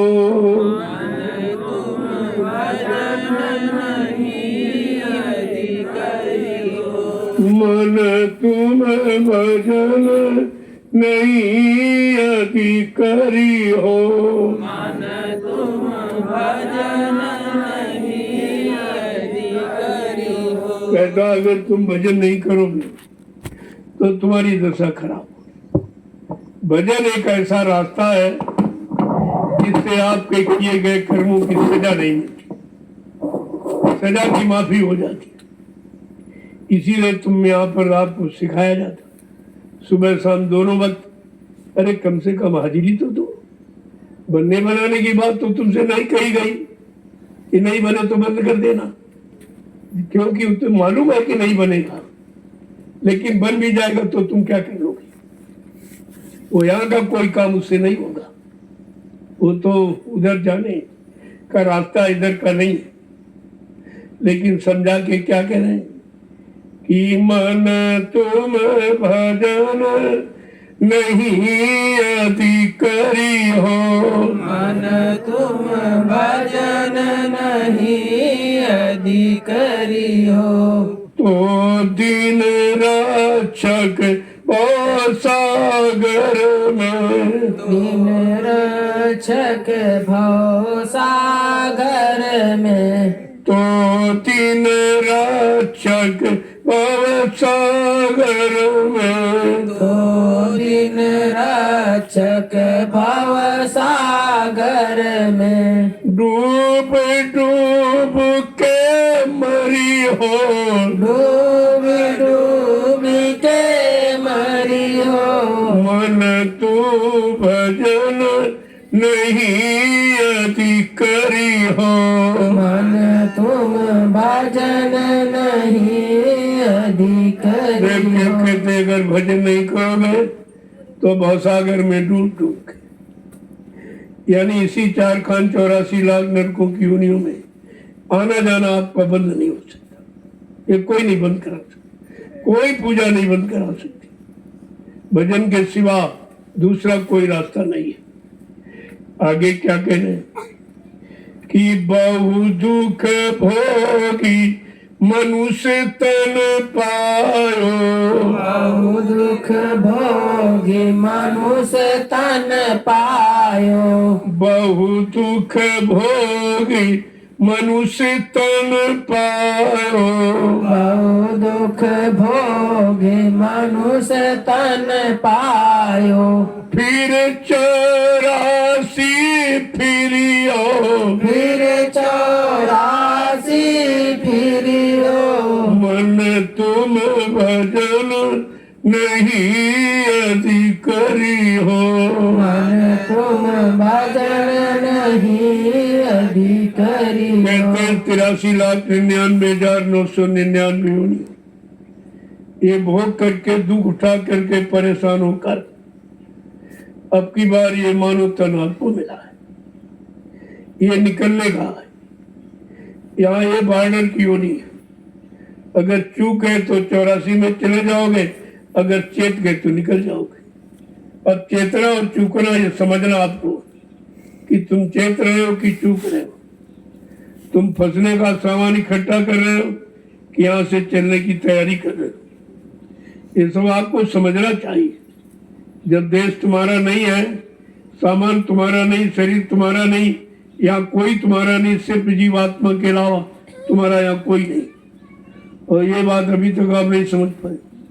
जो तुम्हारे नहीं उन्हीं को अपना मान रहे हो। यही तो फंसाव है जीव का। जो तुम्हारा नहीं है वो कहते हमारा है, और तुम्हारा होता तो तुम साथ में ले आए थे क्या? अरे तुम्हारे आने की स्थिति पहले याद करो। जब तुम आए थे तो नंगे केले आए थे, कुछ लेके नहीं। जब कुछ लेके नहीं आए तो लेके कैसे जाओगे? वो तो नियम है। जब आप कुछ लेके नहीं आए हो तो आप यहाँ से कुछ लेके जाइए, और जबरदस्ती छीन लेगा। रख यहाँ से, नंगा आया था, चल नंगा यहाँ से, तेरा सामान नहीं है, तू यहाँ रहने के लिए आया तो तुझे प्रयोग के लिए दिया गया था, ले जाने के लिए नहीं है, क्योंकि दूसरे पीछे से आएंगे तो उनको दे दूंगा। ऐसे उसी सामान से सबका भुगतान, यानी फंसाओ करता रहता, फंसाता रहता, अपना राज चलाता रहता। लेकिन महापुरुष क्या कह रहे हैं? क्या कह रहे कहते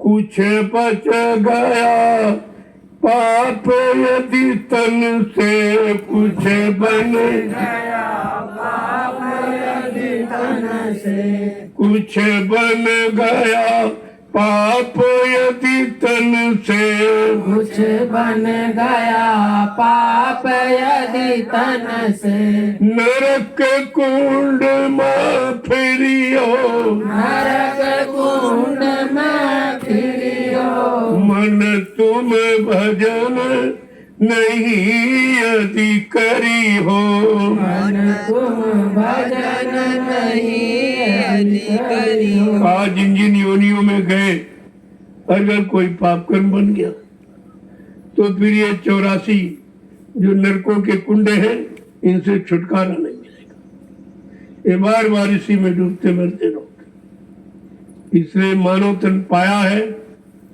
तो कुछ न करो, तो बुरे काम से न करो। बुरे खान पान से, बुरी संग सोबत, बुरे कर्मों से बचा लो, यही बहुत है। तो कम से कम दोबारा मानव तन तो आपको मिल जाएगी। फिर नए सिरे से सत्संगी परिवार में जन्म हो जाएगा, और बस यानी जन्म से ही तुम्हें नाम मिल जाएगा गर्भ में, क्योंकि सब परिवार लेके जाते, नाम दान देते, गर्भ से नाम मिल जाएगा। फिर वो जीव यहाँ पर काम करेंगे, अगर एक बार नहीं दूसरे बार। तो इसलिए वो समय निर्धारित है 1000 वर्ष का। कहा जिनको नाम दान दिया है, चलो अब की बार नहीं, दूसरी बार, तीसरी, अगर भग गए, चले गए, इधर भटक गए तो कब तक भटकोगे? उन्होंने 1000 वर्ष का समय निश्चित कर दिया। इसमें सब चले जाएंगे, कोई नहीं बचेगा, सब अपने घर चली जाएंगी जीवात्मा। ये भी काम किसी ने नहीं किया, इस तरह का कोटा किसी ने निर्धारित नहीं किया। इतने सालों में आपको पार कर दिया जाए। अगर आप पहले ही कर लो तो जल्दी चले जाओ, वो तो तुम्हारे करने पर निर्भर है। अगर इसी जन्म में कर लो तो इसी में निकल जाओगे, लेकिन करोगे नहीं, भटकते रहोगे, रोते रहोगे तो कुछ नहीं बचेगा। ये रोने वाला देश नहीं है। रोना था जब हंसाने वाला मिला नहीं था, काम कराने वाला मिला नहीं, तब तो रोना था। तब मीरा भी रोई, सहजोबाई भी रोई, कबीर भी रोए, लेकिन जब मिल गए तो बहुत हंसे। बीड़ा बजा के नाची मीरा, इतनी मस्त हो गई जब मिल गया। माई ने मैंने नाम रतन धन पायो, वस्तु अमोलक दी मेरे सतगुरु, कर कृपा अपनायो। माई ने मैंने नाम रतन धन पायो, इतना साफ कर दिया। ये वस्तु अमोलक है जो सतगुरु ने हमको दे दी, अपना जानकर, अपना बनाकर दे दिया। अब तुम उनके बन पाए कि नहीं बन पाए, ये कमी है। जब उन्होंने तुम्हें अपना बना लिया और नाम दान आपको दे दिया, शरण में ले लिया, तो तुमने अपना बना पाया कि नहीं बना पाए?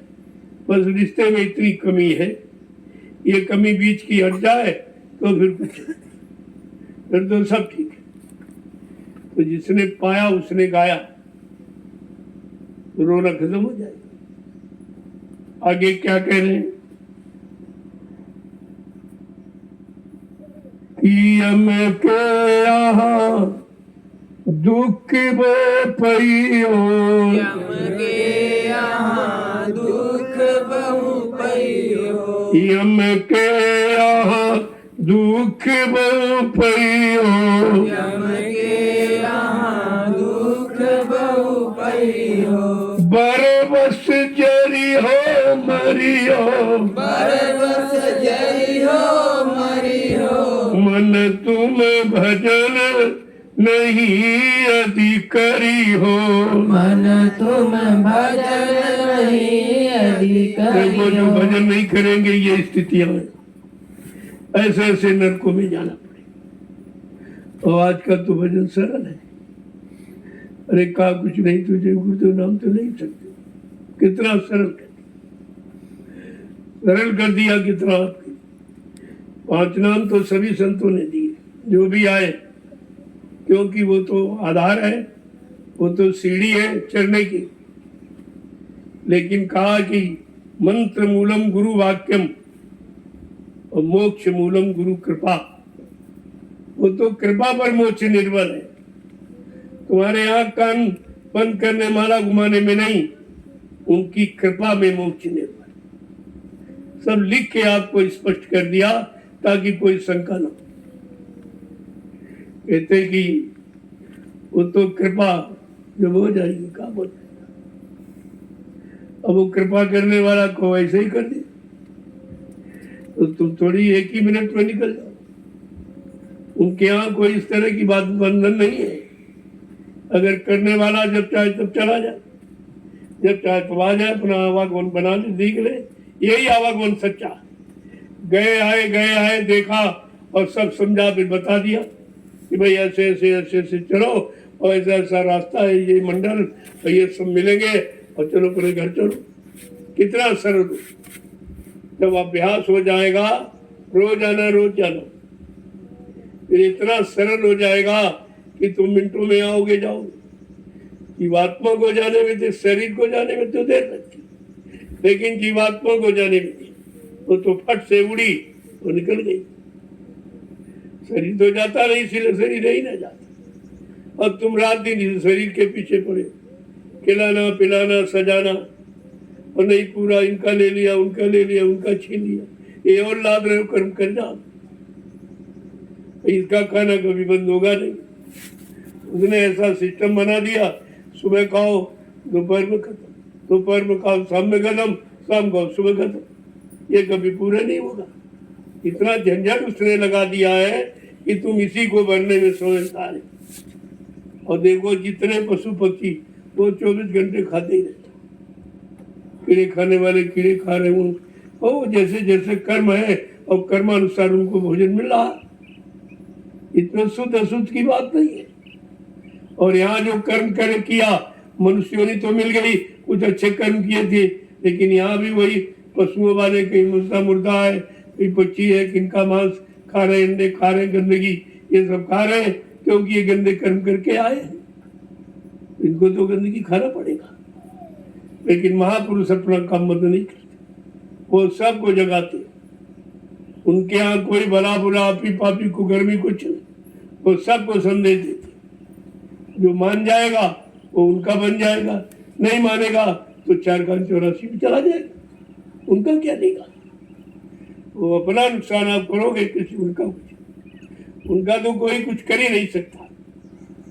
ऐसी अमोलक शक्ति है कि उसके आगे कोई टिके नहीं सकता। आगे देखो समझा के क्या कह रहे, एक एक वचन पर विचार करो आप।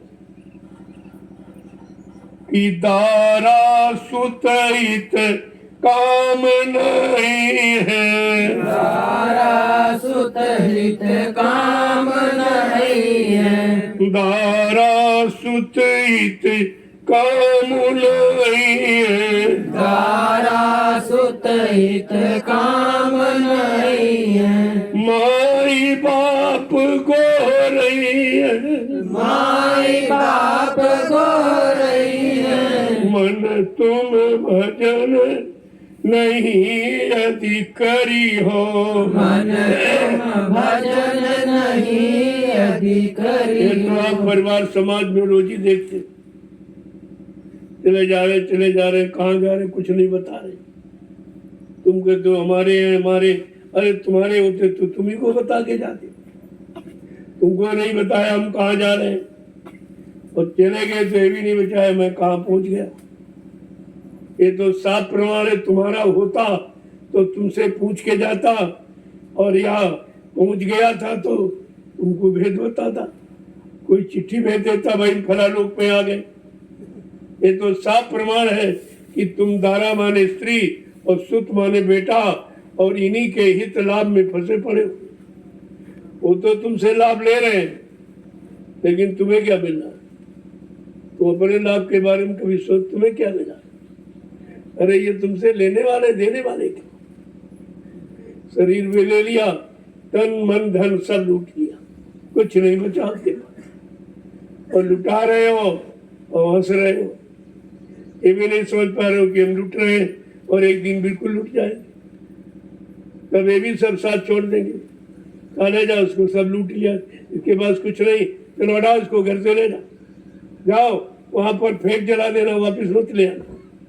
ये इतनी घृणा क्यों हो गई?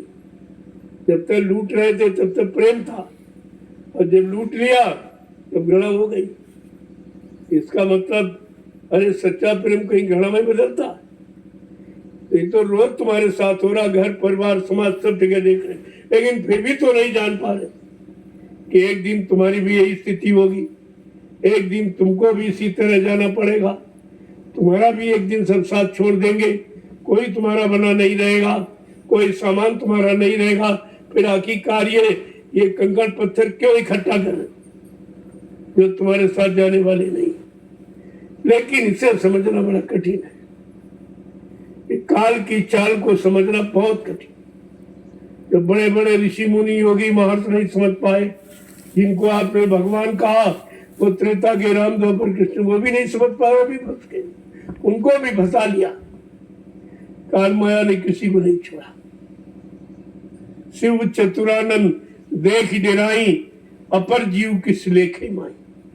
कहा ब्रह्मा विष्णु महादेव जो सृष्टि के कर्ता धर्ता माने जा रहे, उनको माया ने नाच नचाया और लूट लिया, और बेचारे कुछ नहीं कर पाए, कुछ नहीं कर पाए। तो तुम्हारे पास तो शक्ति भक्ति नहीं है, तुम कैसे बच पाओ?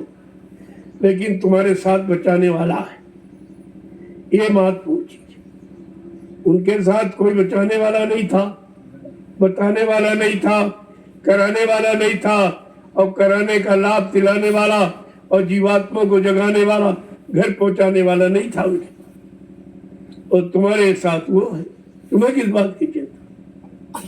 तुम्हें कोई चिंता नहीं करनी चाहिए, कोई दुख नहीं करना चाहिए, क्योंकि जो मिला है वो लेके जाए, वो छोड़ने वाले नहीं। तुम्हारे करने पर नहीं है कि तुम नहीं कर रहे तो नहीं जाओगे, ऐसा नहीं, वो तो घसीट के ले जाए। तुम कर ही क्या सकते हो? इनमें से कौन कर रहा बताओ आप? केवल बैठना करना नहीं है, जब तक मन बुद्धि चित्त साथ नहीं देगा, करना माना ही नहीं जाएगा। वो तुम्हारे करने की गिनती में नहीं है। पहले उनको रोको जो बाधा डालते हैं, मन बुद्धि चित्त, यही बाधक है। इनको रोक लिया तो करना फिर क्या तुम? अरे तुम्हें इन्हीं को रोकना, यही करना और कुछ नहीं करना। वो रोकने की यानी स्थितियां हैं, 3 कारण है रोकने के: सुमरन, ध्यान, भजन या सत्संग, सेवा, भजन। 3 ही रास्ते हैं। इन रास्तों पर चलाकर इनको रोकना, इनको शांत करना है, और इससे कोई भगवान नहीं मिल जाएगा। सुमरन, ध्यान, भजन से कोई भगवान नहीं मिलता। भगवान मिलने के योग्य बनाया जाता है। तुम्हारी स्थिति मन की बदली जाएगी, मन बुद्धि चित्त को बदल दिया जाएगा तो काम आपका हो जाए। देखो आगे क्या कह रहे हैं कि दारुण दुख आने बहु प्यारे, दारुण दुख आने बहु हारे दारुण दुख आने बहु प्यारे दारुण दुख आने बहु प्यारे भव सागर कस तरी हो भव सागर कस तरी हो मन तुम भजन नहीं अति करी हो मन तुम भजन नहीं अधिकरी हो तरह तरह के दुख जिनका वाणी से बयान नहीं किया जाता, ऐसे ऐसे जालिम कठोर यानी दुख देगा वो काल, मार मार करके मार मार के जीवात्मा से कहेगा मैंने तेरे लिए संत महापुरुषों को भेजा, तूने उनकी भी बात नहीं मानी, उनकी भी तुमने जो रास्ता उसको नहीं सुना लिया, नहीं कहा तेरी यहाँ नहीं सुनी जाएगी, तूने उनको नहीं माना, तेरी कोई बात नहीं मानी जाएगी। और फिर वो जमदूतों को आदेश देते ले जाओ उसको इस नरक में इतने साल इसको सड़ाओ गलाओ जलाओ मारो पीटो, इसने बहुत अनैतिक कार्य किए और संत महापुरुषों की बात को नहीं माना तो ये सजा कठिन हो जाती है।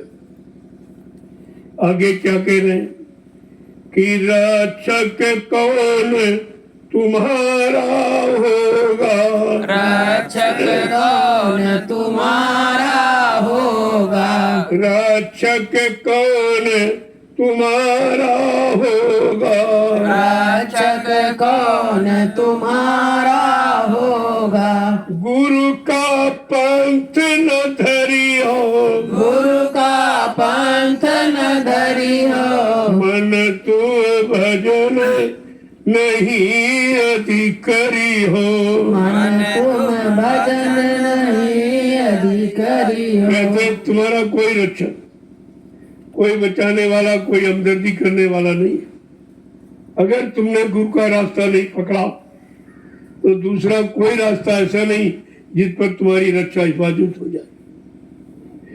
आगे क्या कह रहे हैं कि अब की खोज किया नहीं सतगुरु, अब की खोज किया नहीं सतगुरु अब की खोज किया नहीं सतगुरु, अब की खोज किया नहीं सतगुरु फिर पीछे पछतई हो, फिर पीछे पछतई हो मन तुम भजन नहीं अधिकरी हो, मन तुम भजन नहीं अधिकरी अगर हो आपके सच्चे सदगुरु की खोज नहीं की तभी आदेश दे रहे भाई गुरु कोई खोज करो भाई, बिन गुरु राह कोई नहीं पाई।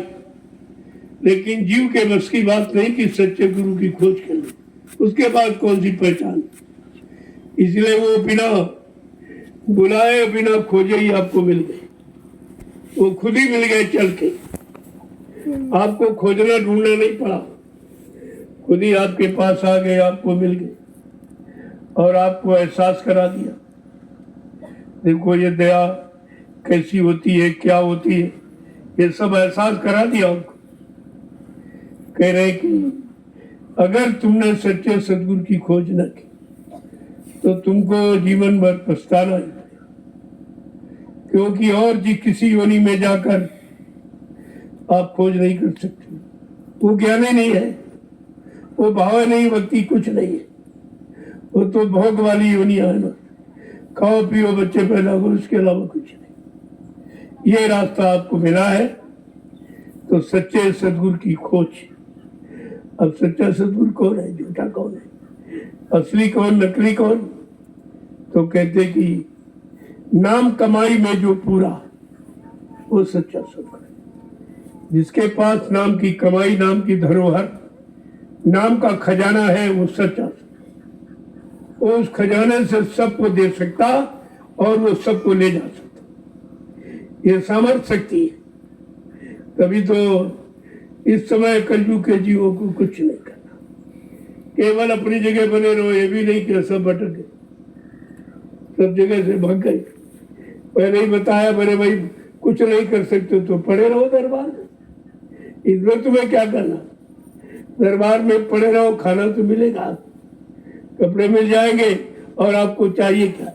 ये तो पड़े रहने में भी धीरे धीरे कानों में तुम्हारे आवाज भी जाएगी जो पड़े रहोगे। एक न एक दिन वो आवाज तुम्हें जगाएगी, तुम्हें खड़ा कर देगी। लेकिन यहाँ कोई पड़ा भी नहीं रहा, सब भाग खड़े हुए, सब दरबार छोड़ के भाग गए। अब इन विचारों को क्या मिलेगा? अफसोस इस बात का, इनका क्या होगा? चलो जो नहीं गए, नहीं जाने, नहीं गुरु किया, तो चलो उनको तो माफी हो जाए, लेकिन इनको माफी नहीं मिलेगी। इनको एहसास कराया गया, इनको दिखाया गया, जो किसी ने नहीं किया वो करके दिखाया। ऐसे साकेत महायज्ञ जो 3 वो किसी ने नहीं की, किसी युग में कोई नहीं कर पाया। और कहा भी चौथा यज्ञ मेरा बाकी है, वो सतयुग आगमन का होगा। जब ये सब बात बता दी गई तो चौथा युग कौन कराएगा? ये सब झूठा प्रचार करते चले गए, सब झूठा, इन्हें कुछ नहीं मालूम। और चौथा यज्ञ की जानकारी का, उसका प्रचार मैं 6 महीने पहले करवाऊंगा, ताकि कोई ये न कहे मैं जानकारी नहीं थी। वो चौथे यज्ञ और वो 3 यज्ञ की तरह नहीं होगा। वो किसी धार्मिक बड़ी नगरी में नहीं, धार्मिक बड़ी नदी किनारे नहीं, कोई बड़े शहर कस्बों में नहीं होगा। एक बियाबान जंगल में एक छोटी सी नदी, उस मैदान में 10 करोड़ प्रेमी इकट्ठा हो, और वहीं मैं सतयुग आने की तारीख की घोषणा करूंगा। ये सब पहले से आपको बता दिया गया, लेकिन अब ये सब भूल गए आप बच्चों को। जब बच्चों को भूल गए तो शंका से बच नहीं पाए, सब शंका में चले गए बेचारे। ये सब बात सोचनी समझनी चाहिए। अभी तो कुछ हुआ ही नहीं, केवल बताया गया, प्रचार किया गया, लोगों के कान तक आवाज पहुंचाई गई, लेकिन किसी काम की शुरुआत नहीं की। लेकिन इन लोभी लालचियों ने उनके जाने की शुरुआत कर दी। ये कितनी बड़ी सजा पाने के अधिकारी, कितने करोड़ जीवों को भटका भरमा दिया, और आज भी भटका भरमा रहे। तो आपको अपने काम की पहचान करनी चाहिए कि जो कुछ कहा मालिक ने वो सब कहाँ हो रहा, कहाँ वो हो रहा है। आपको तो इसीलिए एहसास कराया जा रहा, और सबसे कहा गया सब लोग आगे देख लो कि तुम्हारा काम कहाँ हो रहा, गुरु की वाणी को कहाँ सिद्ध किया जा रहा, ये तैयारी कहाँ पर हो रही, ये तो सब करके दिखाया जा रहा है। लेकिन वही बात, जब शंका घुस जाएगी तो विनाश का कारण बन जाती। आगे क्या कह रहे हैं कि जय गुरुदेव कहे फिर दुख में, जय गुरुदेव कहे फिर दुख में, जय गुरुदेव कहे फिर दुख में, जय गुरुदेव कहे फिर दुख में। किन की ओर निहरी हो, किन की ओर निहरी हो, मन तुम भजन नहीं अधिकारी हो, मन तुम भजन नहीं अधिकारी हो। कहते बार बार जगाया नाम जय गुरुदेव प्रभु का आपसे इशारा कर रहा, आपको जानकारी दे रहा है कि दुख में, मुसीबत में आप किसको पुकारोगे, तुम्हारी कौन सुनेगा। तो तुम इस नाम को पुकार के देख लो, परीक्षा करो, आपको विश्वास हो जाए। ऐसा भी किसी ने नहीं कहा, न सतयुग में योगियों ने कहा कि हरि नाम की परीक्षा ले लो तब, और त्रेता में ऋषि मुनियों ने नहीं कहा कि राम नाम की परीक्षा कर लो तब, और क्यों नहीं द्वापर में किसी ने नहीं कहा कि कृष्ण नाम की परीक्षा ले लो तब, मानो आप। लेकिन कलयुग का भगवान क्या कह रहा, पहले नाम की परीक्षा कर लो तब काम, जब तुम्हारा काम हो जाए तब मानो। लेकिन शर्त यह है, आपको सपरिवार शाकाहारी रहना पड़ेगा। बिना शाकाहारी रहने से कोई काम की गारंटी नहीं। केवल एक शर्त है, आप शाकाहारी और सदाचारी हो जाओ। दो चीज, आपका आचरण शुद्ध हो जाए और खान पान, फिर आपको कोई इस नाम के लाभ से रोक नहीं सकता। तो कितना सरल है, लेकिन जो जिसमें बिध गया है और रस, उसको ये छोड़ना नहीं आता, छोड़ ही नहीं पा रहा। अरे छोड़ना तो तुमको शरीर भी पड़ेगा, तुम कर ही क्या सकते हो। अगर शरीर के रहते ये दुर्गुण सब व्यसन छोड़ दो तो कुछ बन जाए, कुछ बन जाए, बन सकता है, क्योंकि बनाने वाला कितना प्रसन्न है। कह रहा एक घड़ी आधी घड़ी आधी मापने आप गोस्वामी संगत साथ की हरे कोट अपराध, करोड़ों पाप करोड़ों, यानी पूरे कर्म को आपको माफ किया जा सकता अगर एक घड़ी का सत्संग आपने पकड़ लिया, ले लिया, पकड़ लिया, अपना लिया, ये सबका माफ हो जाएगा। इससे सरल और क्या हो सकता। अब सरल वाला भी तुम्हारे बस का नहीं तो कठिन तो तुम कर ही नहीं सकते। जय गुरुदेव, जय गुरुदेव, जय गुरुदेव। नाम किसका? जय गुरुदेव। नाम किसका? प्रभु का प्यारा नाम। अब आप लोग खड़े हो जाओ। लोगों खड़े होने का इशारा समझ दो, रोज रोज कहा जाता। अब भी आप बुरी संगत से हटो, बुरे कर्मों से, बुरे गंदे खान पान से हटो। आप खड़े हो जाओ अच्छे सच्चे ईमानदार चरित्रवान बनने के लिए, क्योंकि देश को अच्छे समाज की आवश्यकता है। त्यागी तपस्वियों की, चरित्रवानों की जरूरत, तब एक देश का उद्धार होगा। ऐसे कुछ होने वाला नहीं है, इन चुनाव से कुछ नहीं। ये चुनाव प्रक्रिया ही बदल दी जाएगी, चुनाव कुछ नहीं। ये सब झूठा है और सब ये महंगाई लादने का तरीका है, लेकिन बेचारा जीव समझ ही नहीं पा रहा। एक तो कोई कहने वाला नहीं, और जो कहा जा रहा है उसको कोई सुनने मानने वाला नहीं। तो ये जीवों का भी तो दुर्भाग्य है।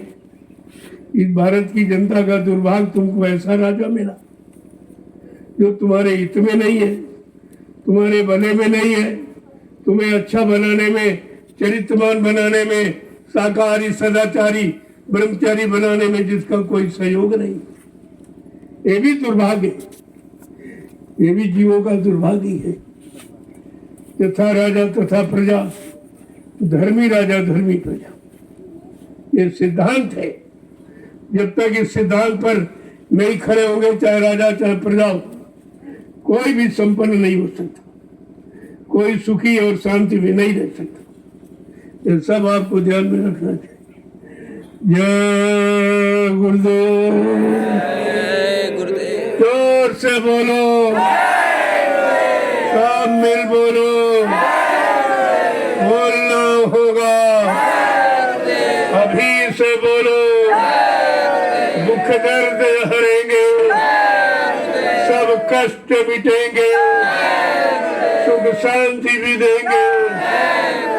सबके दाता, सबके मालिक, प्रेम से बोले, ये नाम नहीं इंसान का, ये काम नहीं इंसान का। ये भी ब्रह्म जीवों का दूर किया गया। ये नाम किसी व्यक्ति का नहीं, और न कोई ये नाम अपना रख सकता, और क्योंकि वो ये काम नहीं कर सकता, इसलिए यहाँ गुरु और सब सदगुरु कोई बन नहीं सकता, कोई नहीं बन सकता। वो बने बनाए आते, उनको यहाँ कोई बनाता नहीं। अब वो मानता की बात अलग है, कोई मान ले, किसी के समझ में कुछ आ गया तो सच्चाई को मान बैठा और उसी नाते अपना रिश्ता बना लेता। ये तो उसकी आस्था और विश्वास की बात।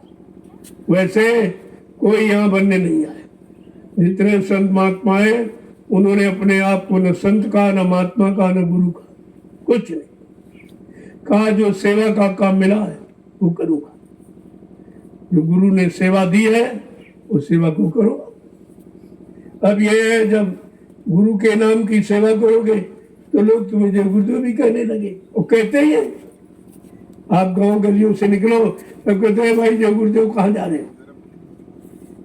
ये तो कहते इसलिए जैसे जो जिस गलियों में प्रचार कर रहा, सब्जी बेचने वाला, कपड़ा बेचने वाला, तो लोग उसका नाम कहाँ लेते, कहते हैं भाई सब्जी वाले इधर आओ, कपड़े वाले इधर। ऐसे जो वो गली गली प्रचार कर रहा, उसी नाम से लोग उसको जानने लगते। नाम तो कुछ और है, शरीर का नाम कुछ और काम का नाम कुछ और। तो बाबा जी ने कहा भी था आपसे, अरे भाई तुम जय गुरुदेव नाम लेके जब चलोगे, कहोगे, बताओगे, तो लोग तुमको जय गुरुदेव कहने लगे। तुमको देखकर प्रभु याद आ जाए, ये कम महत्व की बात है। जब तुमको देखेंगे तब लोग प्रभु को याद करें। ये भी लाभ तुम्हारे खाते में, इसलिए तुम अपना कोई न कोई चिन्ह जरूर रखा करो, ताकि लोग तुमको कहें तुम जय गुरुदेव। और तुम अभी छिपने का काम करते कि कोई जान न जाए। यहाँ तो बड़ी सदी टोपी लगाते हो और रास्ते में झोले में डाल देते हो, तो क्या मिलेगा? जब तुम अपने आप को भी बताते नहीं हो, अपने बाप को छिपाते हो, तो तुमको कौन मानेगा? इसलिए ऐसा नहीं, मीरा की तरह कल ऐसा नाचो जो सब देख के नाच पड़े। इसलिए आपको छिपके नहीं रहना। इसी से लोग जय गुरुदेव बोलेंगे। जन जन की जबान पर जब जय गुरुदेव नाम आएगा, सच्ची स्वतंत्रता का मानो तब आनंद उठाएगा। तो आपको तो सबको जनाना है, बताना है कि हम जय गुरुदेव के। और क्या कहा था आपसे, जब तुम ये सब करके निकलोगे, लोग तुमको मेरा कहेंगे, ये जय गुरुदेव वाला है। ये कितनी बड़ी बात, कितना गुरु का तुम्हारे साथ अपनापन जुड़ा हुआ। लेकिन ये शर्म ने सब काम कर, जिसको अच्छे काम में लगी शर्म, उसके फूटे कर्म। क्या मिला?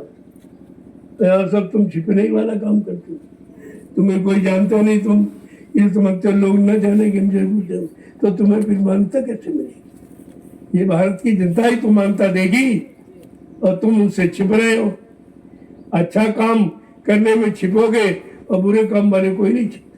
देखो शराब पीने वाले खुलेआम पी रहे, सड़कों खुलेआम खरीद रहे, ले रहे, कोई नहीं कुछ कह रहा, कोई नहीं रोक टोक रहा, कोई उनको खराब कही नहीं रहा।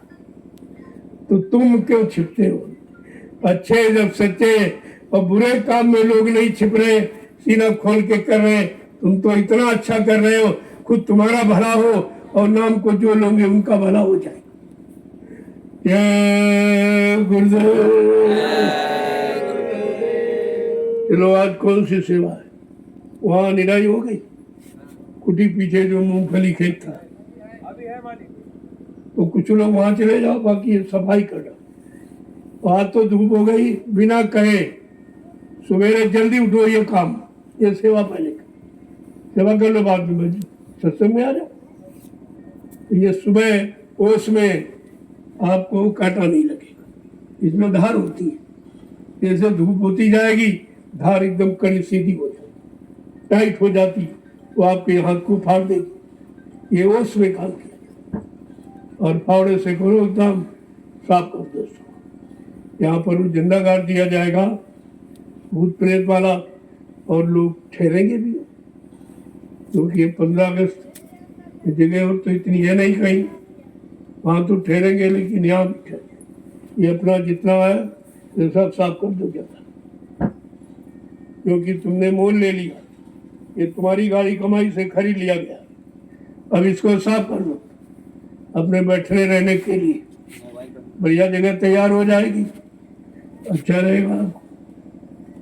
इतनी और आगे जहाँ से तुम दयाल बाग के लिए नीचे उतरते हो, खरंजा से, वो भी जगह तुम्हारी, उसको भी साफ करना, बनाना। उसको पूरे को नाप लो और आधी पनी ले लो, वो 2 लोगों की।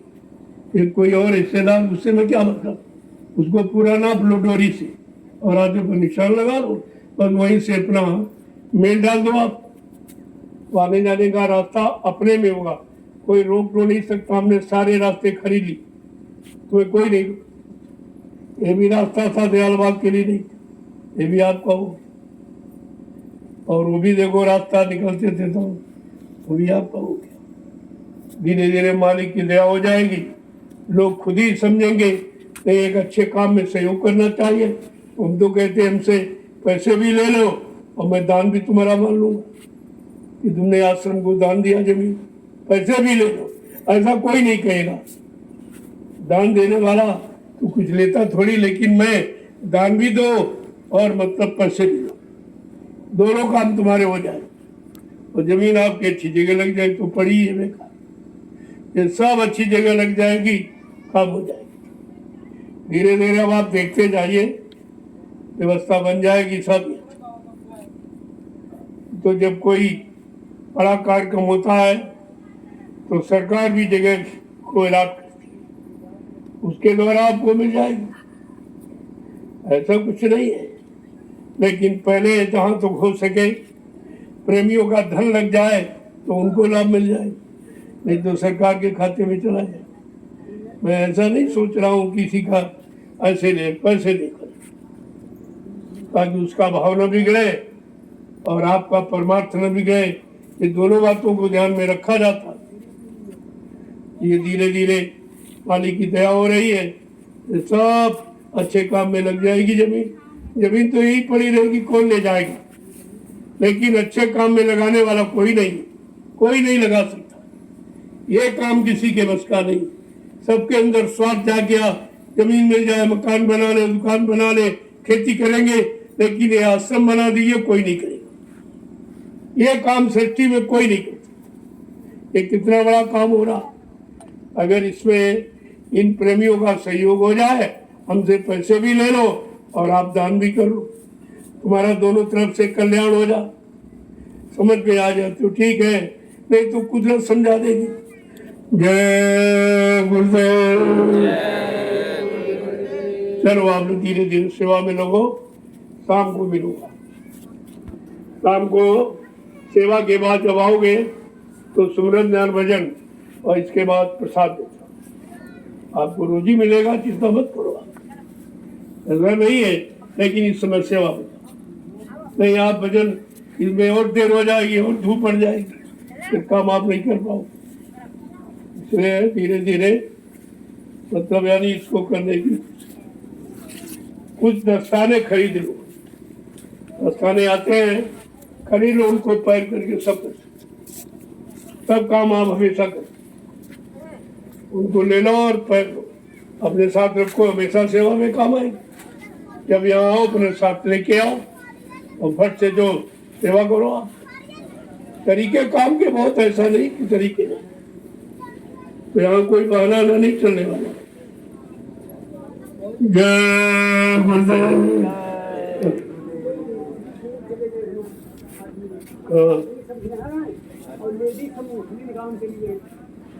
तो ऐसा करो भाई, वहाँ काम हो रहा, कुछ मिस्त्रियों की जरूरत है, वहाँ चले जाओ तो कुछ लोग अपना खोद रहे काम।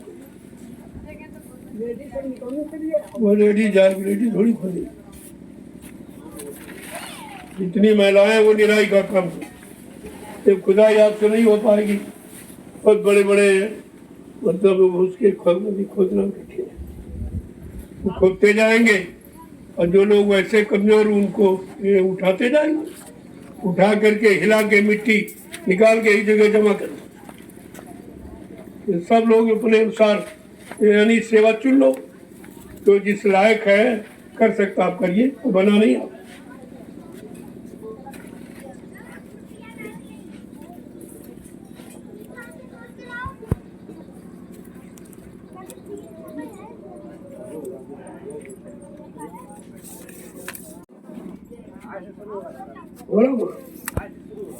और उसको सब खाली क्यों, तो अच्छा नहीं लगता। एकदम मेन गेट पर बना हुआ जो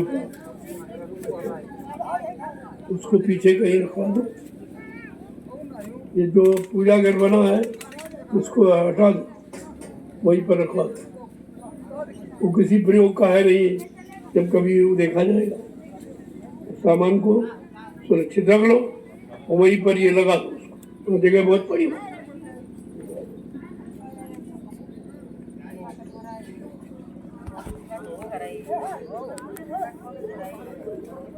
काम में लग ये जल्दी से सफाई हो जाए। अब लोग प्रेमी आएंगे भारी संख्या में, तो बैठने के लिए जगह चाहिए, जगह यहाँ कम है। छाया की वजह से आपको यहाँ ले आया हूँ कि सुबह का सत्संग वहाँ नहीं हो सकता जून में, और शाम वाले में आप सेवा में थके आते हो तो ठीक नहीं रहता। इसलिए सुबह सुबह भजन किया और सत्संग किया, तो बाद में सेवा में लग जाओ, तुम्हारे तीनों काम हो गए। तीनों लाभ आपके पास है, ले सकते तो ले लो, आपको लेने पड़े।